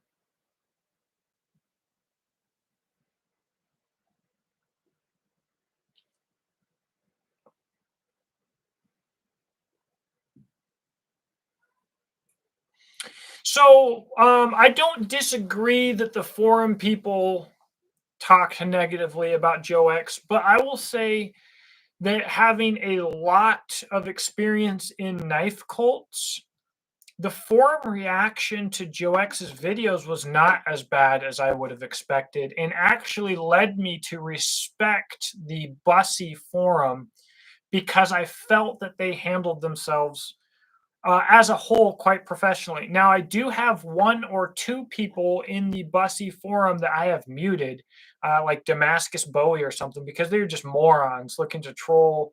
And maybe they're seeing a bunch of stuff that I don't even see that's just ignorant as crap, but you're always going to get a couple of those. But as a whole, I have felt that Jerry and a lot of the admins and even a lot of the real loyalists, although there's been a little salt here and there overall, have been fairly objective and fairly good. That's actually another reason why I decided, you know what, I'm going to try and get into the Bussy for the first time because I went to Blade Show 2015 or whatever as a manufacturer for the first time or a company or whatever, and Bussy was there, and they had a bit of a vibe that I didn't really like at the time, and I felt like they had thicker edges at the time. Now I didn't know as much as I do now, so maybe they didn't, but I wasn't really into it. And I feel like either I have matured and view them differently, or I'm not seeing something, or maybe they've matured. I don't know, but I will say as fanboys go, I've been fairly impressed with the response from the Bussy guys. And like I said, I had a far, far more toxic experience with the Becker guys and the Becker heads than I have in the Bussy forums. I feel like that should be saying something, especially considering that Ethan Becker is considered the patron saint of being a nice and cool guy. I've got Ethan Becker's phone number in my phone. And yet the forum was so toxic that even Ethan Becker had some nasty things to say to me because I had the audacity of testing a BK9 versus a Jessica X on my YouTube channel while everybody was talking about the Jessica X and how it compared to a BK9. I thought that was a good idea. Some feelings got hurt, and the toxicity there was insane. Again, pretty much probably mostly because of TM Hunt and his influences and that and whatever, but not too bad over there with the Bussy guys.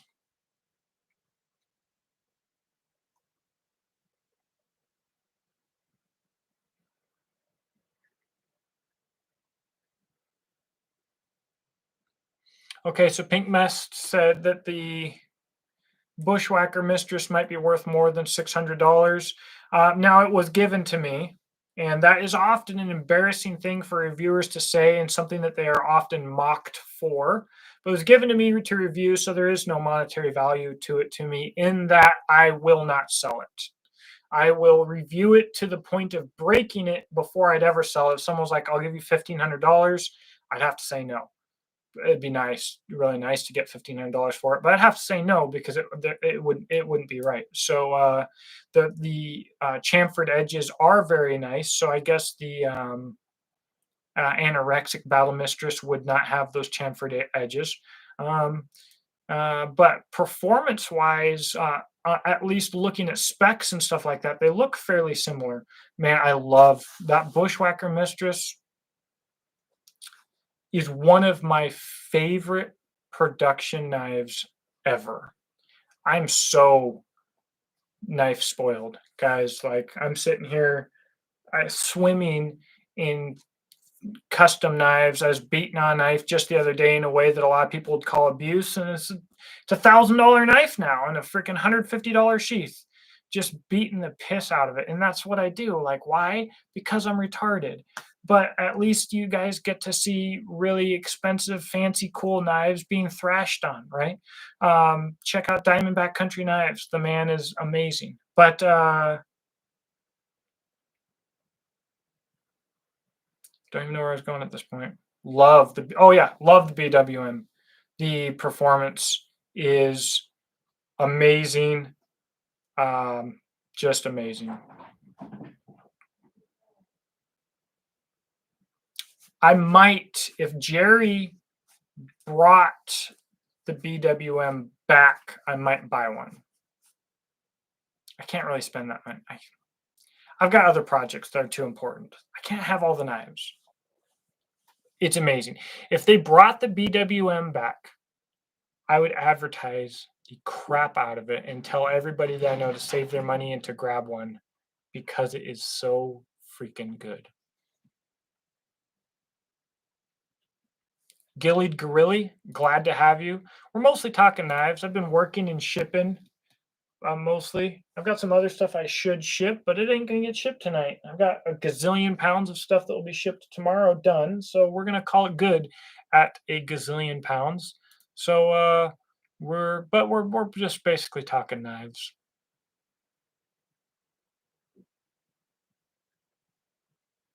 Dual Sport EDC, I appreciate that. I hate fat hands channels. The worst thing in the world is all of the best survival knife videos where it was like, this is the best survival knife. You've never seen me go on an adventure or do any survival stuff, and this knife is brand new out of the package. But let me tell you why this is the best survival. So, the reason that I do all of this is because I love knives, but I can't be that guy because I would hate myself for doing that. I don't ever want to be presumptuous to the point where I undersell myself drastically, and I have to know in my heart that I've done something to earn everything that I say. Every opinion that I share, I feel needs to be earned. So yeah, I got to the knives that nobody else is actually doing real reviews of. I'm going to be out there and I'll be the guy doing the real reviews on them. And manufacturers freaking hate me for the most part. Freaking despise me, and that's the way it's always going to be. So fat hands reviewers with 2,000 subscribers and 100 to 200 views per video will get sent all kinds of free knives from manufacturers. I won't. That's all right. That's the way it's going to be. Except for really cool manufacturers. Half Breed Blades sends me knives, and I need to beat on them more. And I beat the piss out of Half Breed Blades. And this Wander was given to me by Alex, and I've beat the piss out of myself with it and cut and severely injured myself, injured myself twice with it.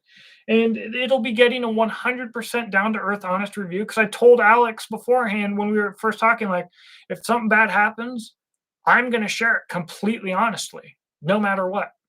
And so, but manufacturers, they just want to sell product. They don't care what your opinion is.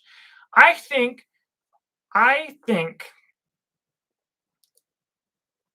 that if I had talked to the douchebag CEO at Ontario Knife Company earlier, I think I could have helped them save the company. I told everybody like 3 years before it was announced that they were going out of business, and it stirred up all kinds of industry buzz, and people were all pissed off. Guess what? When I said that, they were in the process of going out of business already. Like I could see it. We could have fixed it. They did the dumbest crap ever, but they didn't have a grasp on the community. They didn't understand the community like I do. Um, so if these companies don't want to work with me because I'm going to tell the truth, heck them. I'm going to get knives anyways. I don't need their knives. And honestly, at this point, I don't want their knives because I have so many knives to review. I'm so backlogged and I have a little bit of stress at this point due to the amount of work that I need to get out. And this work does not directly translate to money, but it is my job because I'm selling my own brand of knives too. It's all a weird thing. It's this weird life path that the Lord has given me. But heck 'em, heck the industry. Freaking, let's just do things right and be honest.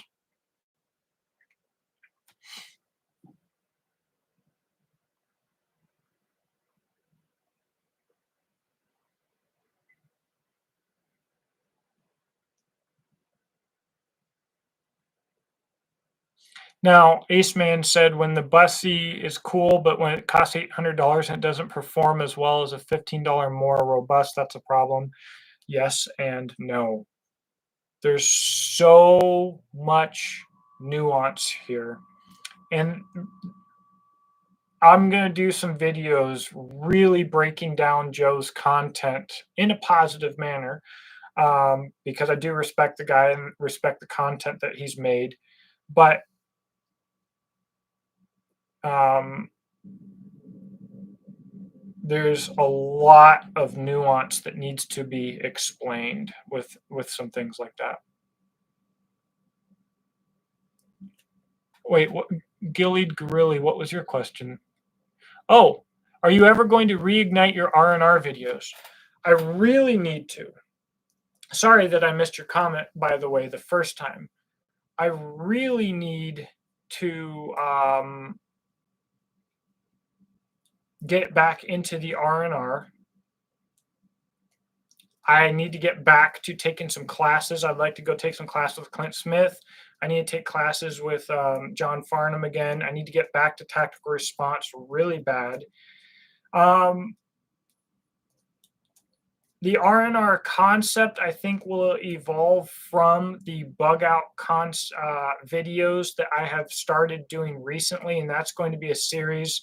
And what I intend to do is transition these bug out videos that are fairly wildly popular for my channel into how this mentality is not necessarily right and into R&R, which I believe is right.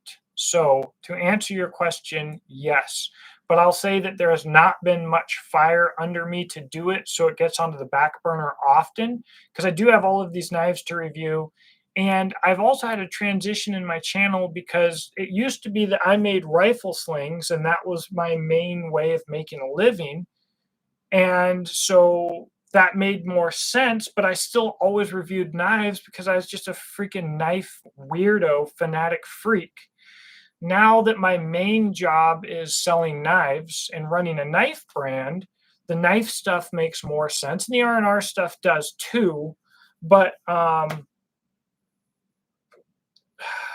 I just need to do so much. And it's like every time I need to go make a video, I also need to work on a car or work on the Jeep or work on a homestead project, or I get a little bit of free time and boom, I get sling orders, or the kids and the co-ops and the homeschools. I'm not doing the best job at balancing.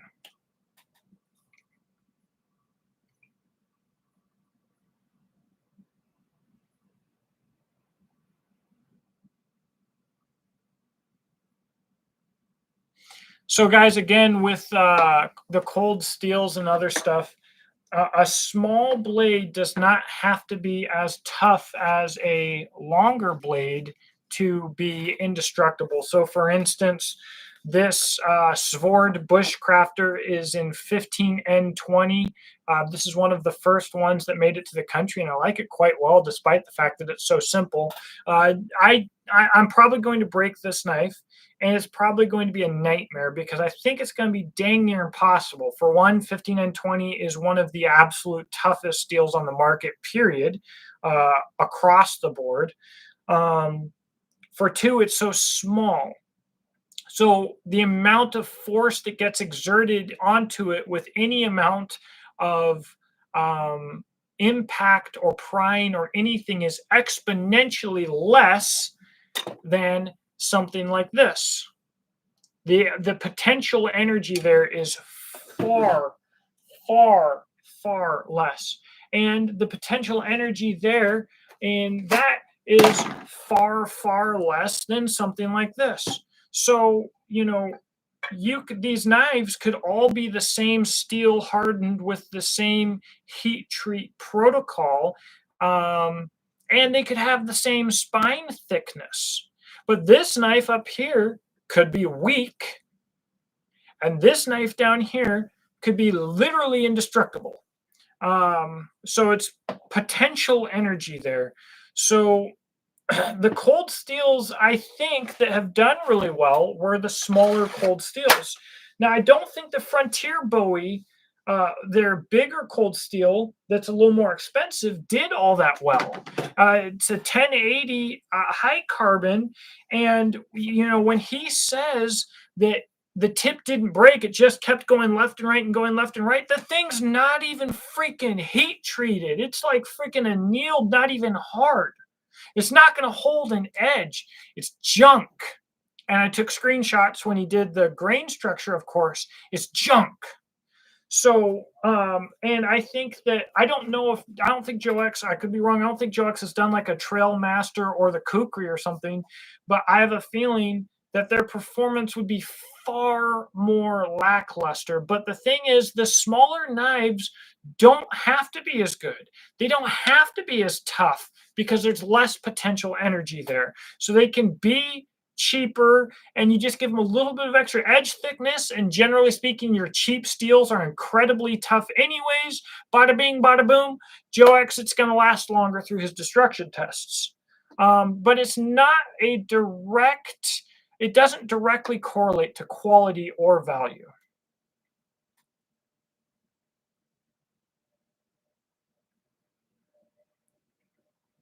The CRK guys will hate me too. BP Custom Knives, what's up, buddy? Glad to have you on here. Ontario is not a subsidiary of Rowan. Ontario is a subsidiary of Servotronics, and the similarities between Ontario and SE stem from the fact that when SE ceased their relationship with Ontario, who used to produce their knives, Ontario's lawyer stepped in and said, actually, we own your designs and we own your name, so go to hell. So they've sucked for a long time. I don't have any news about Ontario except Rowan, in an odd turn of events, just purchased all of their equipment and is selling it. So if you want to buy a bunch of Ontario's equipment, bada bing, bada boom, you can get yourself some really nice CNC machines and stuff for a price that I would assume is comparatively affordable. Still probably as much as my house.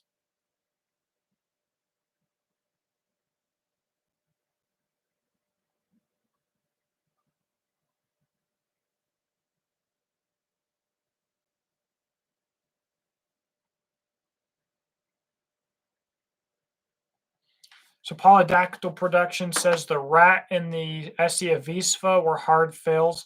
I've heard a lot of good stuff about the Rat knives. My Avispa I have been not impressed with at all. Jimbus said his Rat 7 has done probably more work than any 2 other knives he owns. I have heard that about a lot of rat knives. I've also had a lot of rat knives that were so bad. Ontario's weakness was quality control and consistency. I think for every good knife or every 5 good knives that they made that were good or at least decent or at least looked good, I think that there was 5 or 6 of them that should have literally been factory thirds that were thrown in the trash or melted for scrap that were sold on the market. I really wanted Ontario was my favorite company when I started. And just time after time after time, I was like, what the hell are these guys doing?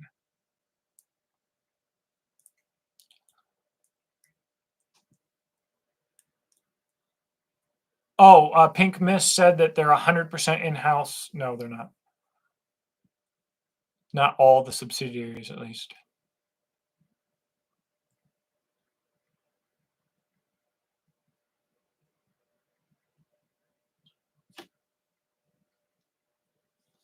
Gilly Grilly, having had birds kick off speedballs to me, that is exactly the problem that I see constantly.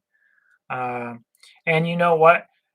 Grand Thumb and even I think Lucas at T Rex Arms, all of these dudes are just psyops, and they're pushing this American resistance fantasy because it is encouraging people to believe that they can do it instead of putting the actual difficulties of what they're going to face in front of them, which could uh, the government is afraid, encourage them to actually go get training and look at these things realistically. So, yeah, just keep taking, just keep making videos with your tactical out lever action and push this cowboy patriot resistance aesthetic instead of actually having people get practical gear and training. It's a big old thing.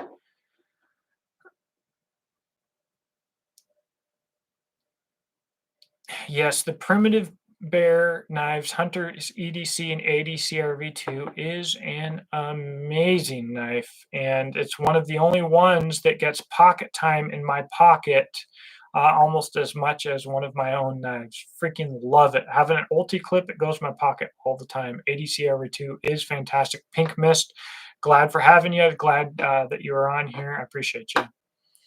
What's all that rope for? Oh, this. I make rifle slings. I'm pointing at myself. I need to point that way. My main job for about a decade, I designed a rifle sling in Afghanistan, and I made it. My business was Beach and Tactical. It's only more recently that I've. This is actually my third knife brand attempt, but it's only more recently that I've really been pouring all of my time and effort into NAFs. So yeah.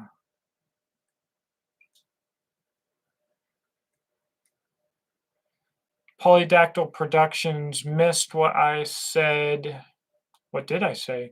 Oh yeah, I hear a lot of good stuff about the rat folders. I think it's the rat one, but in my experience, the SEA Vespa was in fact a bad deal. Yeah. Hi Viz Adventure Craft. Glad that you enjoy it, man. The Adventure Craft is a knife that everybody said wasn't going to happen, and not to have it made and not to worry about it. And it has been a game changer and a massive blessing for me.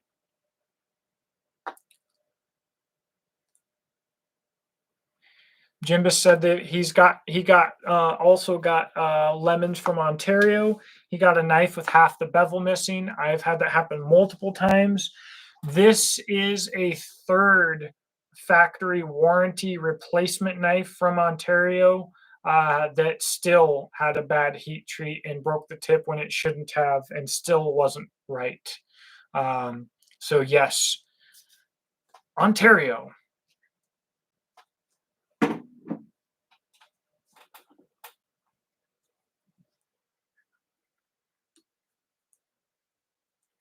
So JJ said the British mod early version from Sheffield, England is the toughest knife I have found. Is around $100. I beat it through logs, knots, and twisted grain in oak and mesquite with no damage. Yeah, I mean they look tough. You've got a thick behind the edge thickness and a lot of full thickness stock across the blade. And I've never had one, but they look pretty cool. I've heard the handles are fairly awful. But guys, I think what we need to do is instead of view a knife as being good or bad based on Joe X tests or being tough enough or not tough enough or this or that or the other, what I'm hoping is to educate people on the nuance of what makes a good knife and the balance. Having an edge that's thick enough to do the things to be abused, but thin enough to still be a knife and to have handle geometry that's comfortable through extended use and have a steel at a hardness properly heat treated that is the right steel to use for the application, etc. So like the Hinder XM18 that I gave a bad review, they use CPM 20CV, which is not a very tough steel, but it has good edge holding, and they're a hard use folder, brother. So they put a big old fat edge on it. Yeah, but now it doesn't cut for piss. To make it strong enough to use the steel to give it enough edge holding to be able to sell it, because everybody wants edge holding, but it doesn't cut. Even if it is sharp, it doesn't cut for piss. There is steel just purely being used for marketing. We are making advances in steels. We are. However, new steel equals sales. Sales equals money. Money equals dirtbags looking for ways to make more money without worrying about doing it right. So, you know, it is what it is.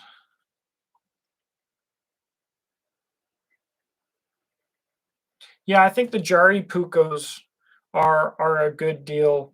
Um, my Tarava Scrama 240 is not great. I would take an Essie Hunglis over the Scrama if I had to pick one or the other for my money, if they're still the quality of that one is. However, it's still quite a good option, and chances are I would probably take a Scrama if I had to pick one over an Essie Jaraka, except for the fact that the warranty on the Jaraka is better, and I do like Kukri's a little bit better. But mine wasn't finished all that great and got a chip from almost nothing, but it got a chip because its edge thickness is at like 17 thou, which is way too thin for what it should be, but it's also why it performed quite well. That's a mouthful.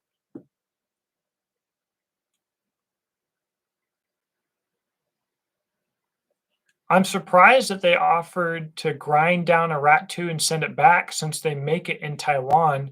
I wouldn't trust the guys at Ontario to actually repair freaking anything, or I wouldn't have. Don't have to worry about that anymore. I have some theories about where Ontario is going. I'm pretty excited about it. As a brand name, I should clarify.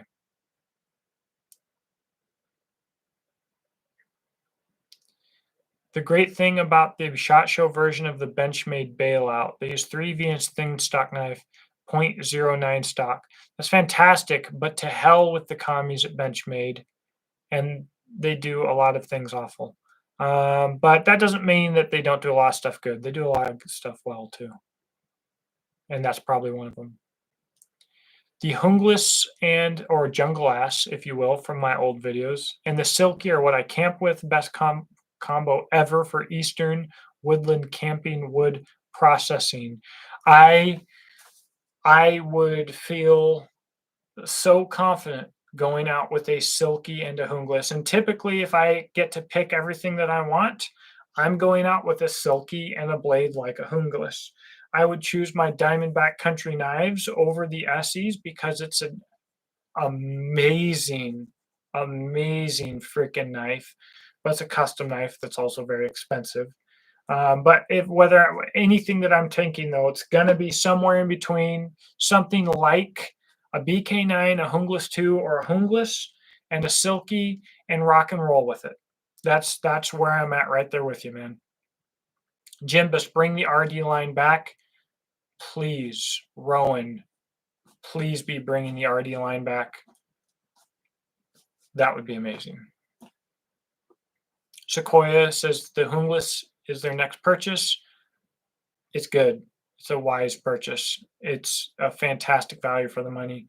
I want White River to drop a big knife, and I think I'm going to bug them about that like this week. Irish Cream, glad to have you. Asked what I would recommend as an alternative to a Rat 1 and Rat 2 for a medium use EDC blade. Well, I own Exodus knife and tool, and I would replace either of those with an Adventure Craft in a heartbeat, and I have. So I think my bias here is going to show, but I would recommend that. It is what it is, my business, and of course I'm going to say that. The Buck Sprint 804, I absolutely love. It's a smaller knife, but it's absolutely fantastic. I would rock and roll with that in a heartbeat. I like the Spyderco PM2. Whether or not you can handle a tip as thin as that is kind of up to you. And I'm sure there's other good Spydercos and stuff, but I don't know a whole lot about folders. I'm a fixed blade guy now. I don't hardly ever carry a folder. Favorite large sacks for outdoor use. So, Dave,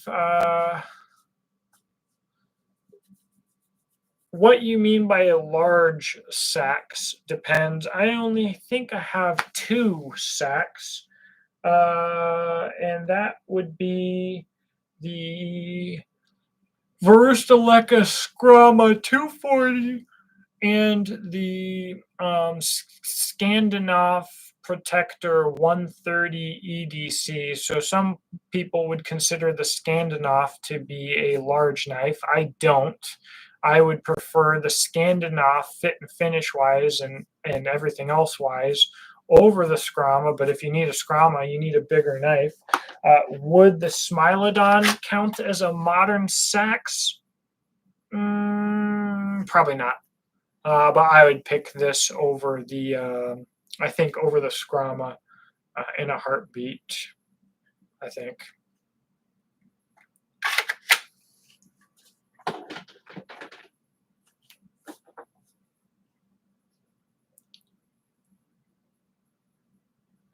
Gingrich, yes. I need to buy a custom knife from Gingrich. He's a cool guy. Also, I would like to do a folder. I guess I might as well show you guys. I have talked to Halfbreed about this. I don't think that they necessarily want it. It'd be an absolute monster of a folder.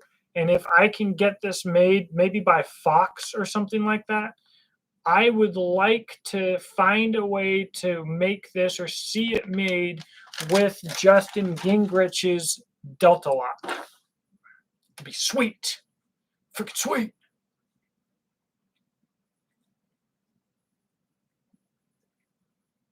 Over a 9-inch blade. I don't have a good answer for over a 9-inch blade for a sax. Can't think of one right now.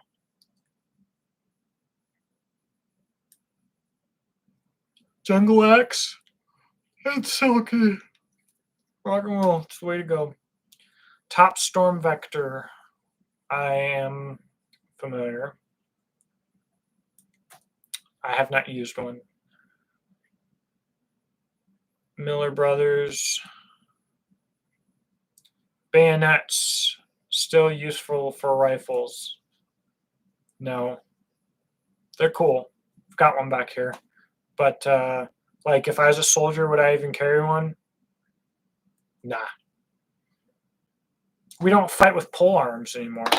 Like, if your enemy's charging you with bayonets and I'm out of ammo, do I want a bayonet? Yeah. But that doesn't happen. It's kind of an antiquated concept. It's been probably outdated since World War II.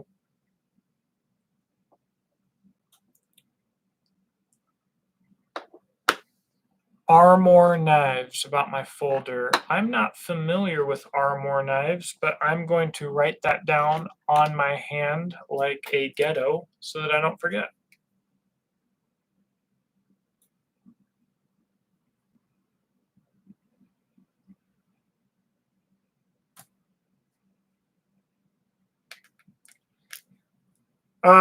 Have I ever used any of the old cold steel carbon V? Thank you, by the way, for your support. I have. I've used it quite a bit actually in my dad's old cold steel Trailmaster, which we had a modified handle made for it out of a solid block of micarta that has like a sheep's foot. Massive improvement to the performance of the knife as a whole. The Carbon V was actually a steel that changed up over the years of production. I really don't like industry secret boy names for steels because I feel like it has the potential for being disingenuous because customers think that they're getting a consistent product and they are not.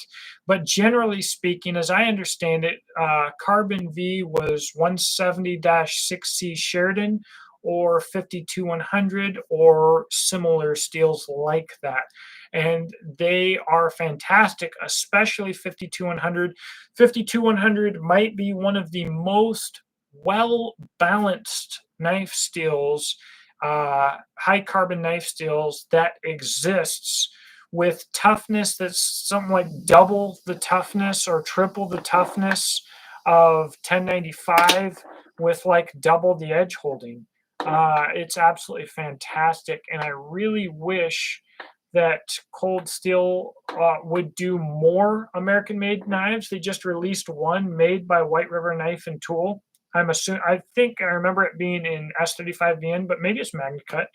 But I would love to see, like, I don't like necessarily GSM. I don't necessarily trust GSM, but I guarantee you right now, if I got GSM's ear and we could talk to GSM about releasing Cold Steel's classic models made in America out of Carbon V in 52-100, 8670, 15N20, or A2, with modernized handle geometry, I would be a fan of GSM. I think that they would do the entire industry a huge service, and I also think that they would put a huge impact in the industry.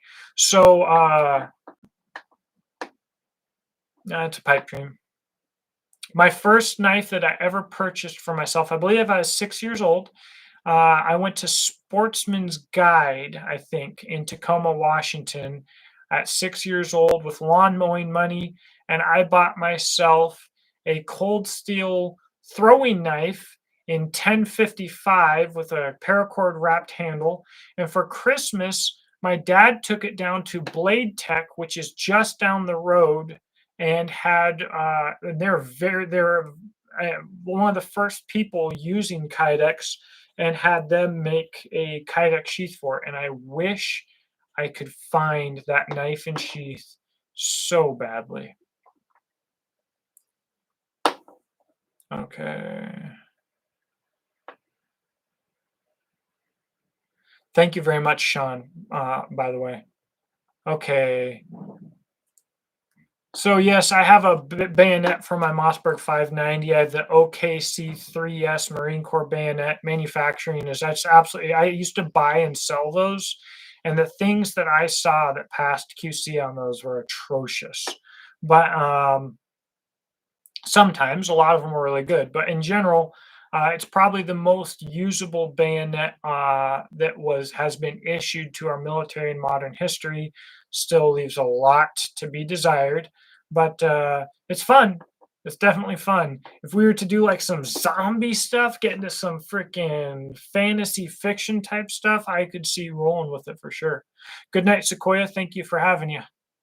Thank you for having you. I'm about retarded, so what's going on?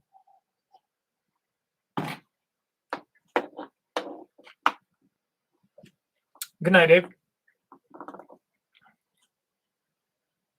So Ace Man said every carbon V knife I used basically felt like 1095, and that's, I would assume, through the variation of steels that they used, that would be because you were likely using a carbon V knife that was 170-6C Sheridan, which is now called 1095 Crovan and is used by K-Bar in the Becker line of knives. So I would assume that would be why. Be the change. Glad to have you, bud. But with that being said, if you got a different carbon V knife that was one of those other steels, you might have had a completely different experience. Nerve City has a drop for survivalist in 52100, and though it's done in Taiwan, not the US, it's still pretty good for what it is. And it holds an edge very well. I've considered getting one of those to review on my channel myself. And guys, Taiwan can make a freaking absolute banger of a blade. Taiwan can do it. Would I choose to support made in the USA still? If I was going to buy one knife, yes, I would love to, but I would never tell someone that they got an inferior product because it was made in Taiwan. Taiwan can freaking make some stuff, guys. And Work Tough, Vic Lynn has massively impressed me in the industry, and they do really good stuff. And the half-breed blades are made in Taiwan. They are good, guys. They're freaking good. I mean, they're just the bottom line. In fact, they're fantastic.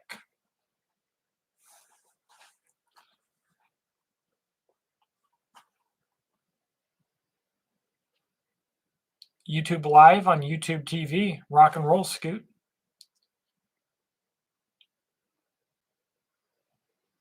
Ace Man said, Carbon V needs a dash number to designate what the hell it actually is. Now, I've been talking about Bussy a lot tonight. I don't like the secret. I think it is 1980s marketing. Laren Thomas says it's A8 mod. Jerry said it's not. So people say that if you say that it's A8 mod, you're calling Jerry a liar. That doesn't seem to be the case to me. It seems to be a loophole, because it seems to me through the Bussy boys that Infy is not a steel. It's a combination of a steel and a heat treat is how they define what it is. So to say that Infy is not A8 mod would be accurate if what you call Infy is A8 mod with your heat treat. Regardless, it's quite close to A8 mod if it isn't A8 mod. There has been a few different versions of what it is. But if I were to have a say in it, which I don't have a say in anything except for what I do with my own brand, let's sell our knives based on the merit of our knives. I don't care for the Infy marketing. And I think the Infy marketing was becoming dated when I was getting into the industry in like 2015, and I'd already been reviewing for a few years or for a while before that, I think, or something. I don't exactly remember the years, guys, but I don't like it. I don't like it. I don't think it's, but I'm a huge transparency guy in general. So I'm probably about to get in trouble. Oh, let's see.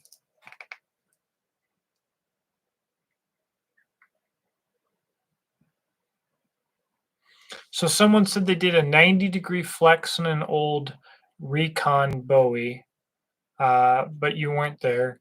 I think the Recon Bowie is a little bit thicker than what would make that believable for me. Generally, when you see these journeyman's tests, you're looking, I think, at 1/8 inch stock. I actually plan on doing a video on why that is pretty soon here. But that sounds unlikely. But you know, lots of unlikely things happen. Um, Scoot, well, I'm glad that you've been subscribed. That's the way this channel works. People get forcefully unsubscribed regularly. They do not get notifications, and generally, YouTube does everything that it can to make me disappear. But I'm still here. The M7 is the best bayonet. Crap knife, good bayonet, much lighter than an M9 or Marine version. You know, you could make the M7 be a pretty good knife, I think, if you just.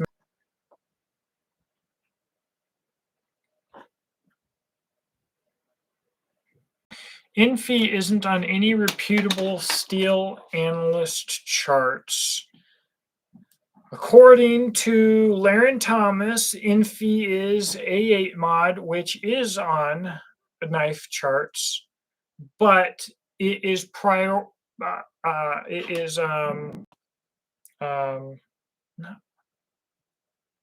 it's just bussy, so you're not going to see it on anybody's charts anywhere else, because either they're custom ordering the steel, which I have heard, or because they don't want people to know what the steel is. But we've had quite a few analyses on the bussy forums, and I'm telling you right now, if Laren Thomas says this is A8 mod, it's really hard for me to believe that it's something other than A8 mod. And again, I don't think that I need to call Jerry a liar to say that. Jerry could have a whatever the heck technicality that he lies on, or it's wood chipper steel, and maybe Infy isn't any single steel. Maybe it's a spectrum of steels that are plus or minus a certain degree on certain elements, and it can be any one of them.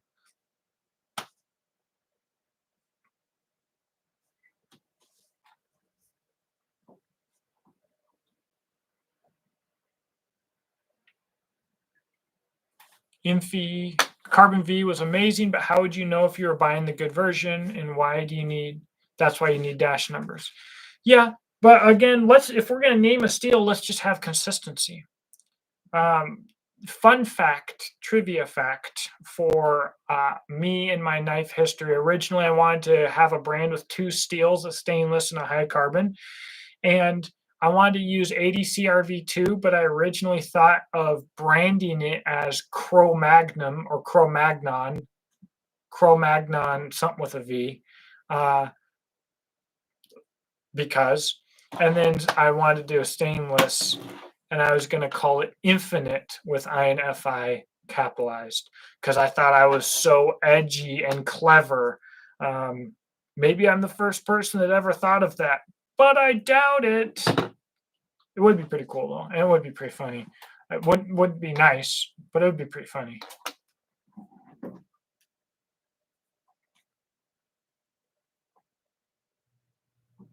It's like when a blade just said stainless on it.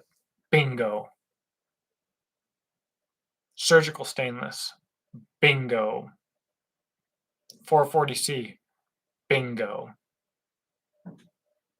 Oh, speaking of the flea market, I've thought of this idea for a YouTube video.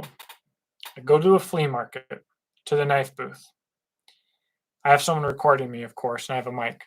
I ask them what they would recommend me to buy for the ultimate survival knife. I listen to them talk like I'm really learning something. I buy whatever knife it is that they recommend to me. I go on a survival trip with it, and I review the knife. Is that a douchebag thing to do? Would it be fun? I think it'd be pretty fun. I think it'd be cool. Maybe it'd be a little bit douchebaggy. The guy would be making a fool out of himself, probably.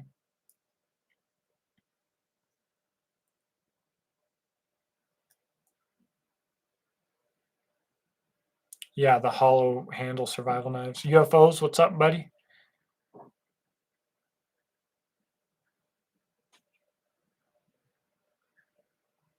Bayonet qualified.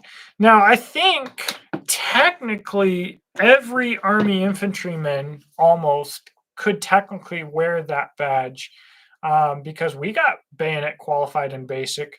It wasn't anything that was an actual qualification, but I think a lot of people get looked down on for wearing that. But with that being said, your dad's platoon was in a different era, so very likely things were different at that time. It is actually pretty cool. I mean, let's be honest, it's pretty cool. Gun Toting Patriot, glad to have you on here. I have some support for the flea market idea. So it's probably something that needs to stop just getting stuck up here and actually happen. Maybe I'll do it this spring. The trip wouldn't last long. I also plan pretty soon to do a bug out hike across all of Mammoth Cave National Park. And also, there's a ghost town with an abandoned limestone mine that you can drive into. They found some bodies and stuff, and I think 2004, a quarter mile in this mine. I'm thinking about going to this ghost town and doing a little overnighter deal and sleeping up in this mine. I guess there's like some satanic altars and stuff up in there. I need to go check that out. And I want to grab my buddy Justin at the Gear Shack and my buddy Christopher to go do that. I think it'd be a freaking blast. I need to do that soon. German Bayonet's probably a good unit. That's cool. K98, yeah. So Ace Man said, come to my flea market and they might sell you on an Extrema. Aren't the Extremas pretty good? They're made in Italy. I think they're mostly N690. Could be wrong about that, but I seem to hear some good stuff about them. Man, this shouldn't bother me, but it does. Their handles look a little bit wild, but I'll probably try one at some point. I've got a Fox that I love right over here, but in this pile.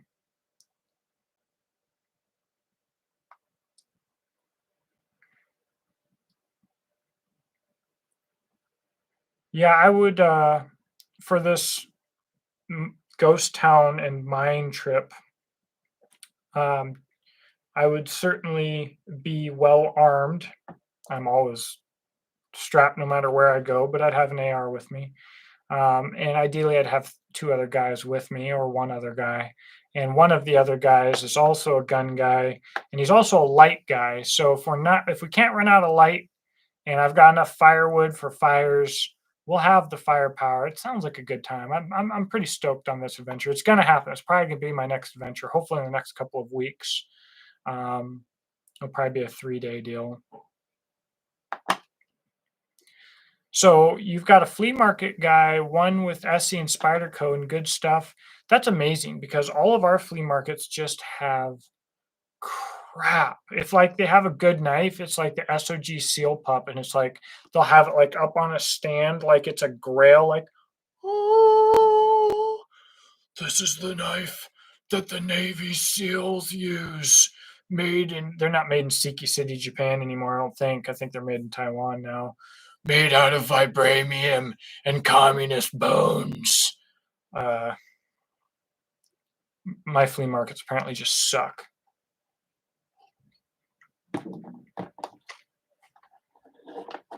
It'll definitely be filmed.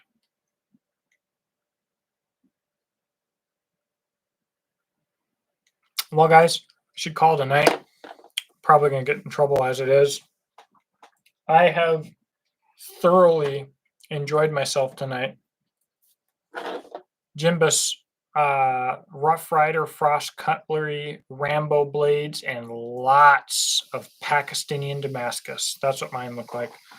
I've had a thoroughly good time. It's been 2.5 hours. I have said probably way more than I should have said, but I think that's the point to tuning into a live show is an organic discussion. So good night, buddy. 2024, Year of the Mutant. Y'all have a blessed evening. Sleep well, and I'll probably be in contact with all of you guys very soon. Thanks, guys. Stay ungovernable. Love it, Jimbus.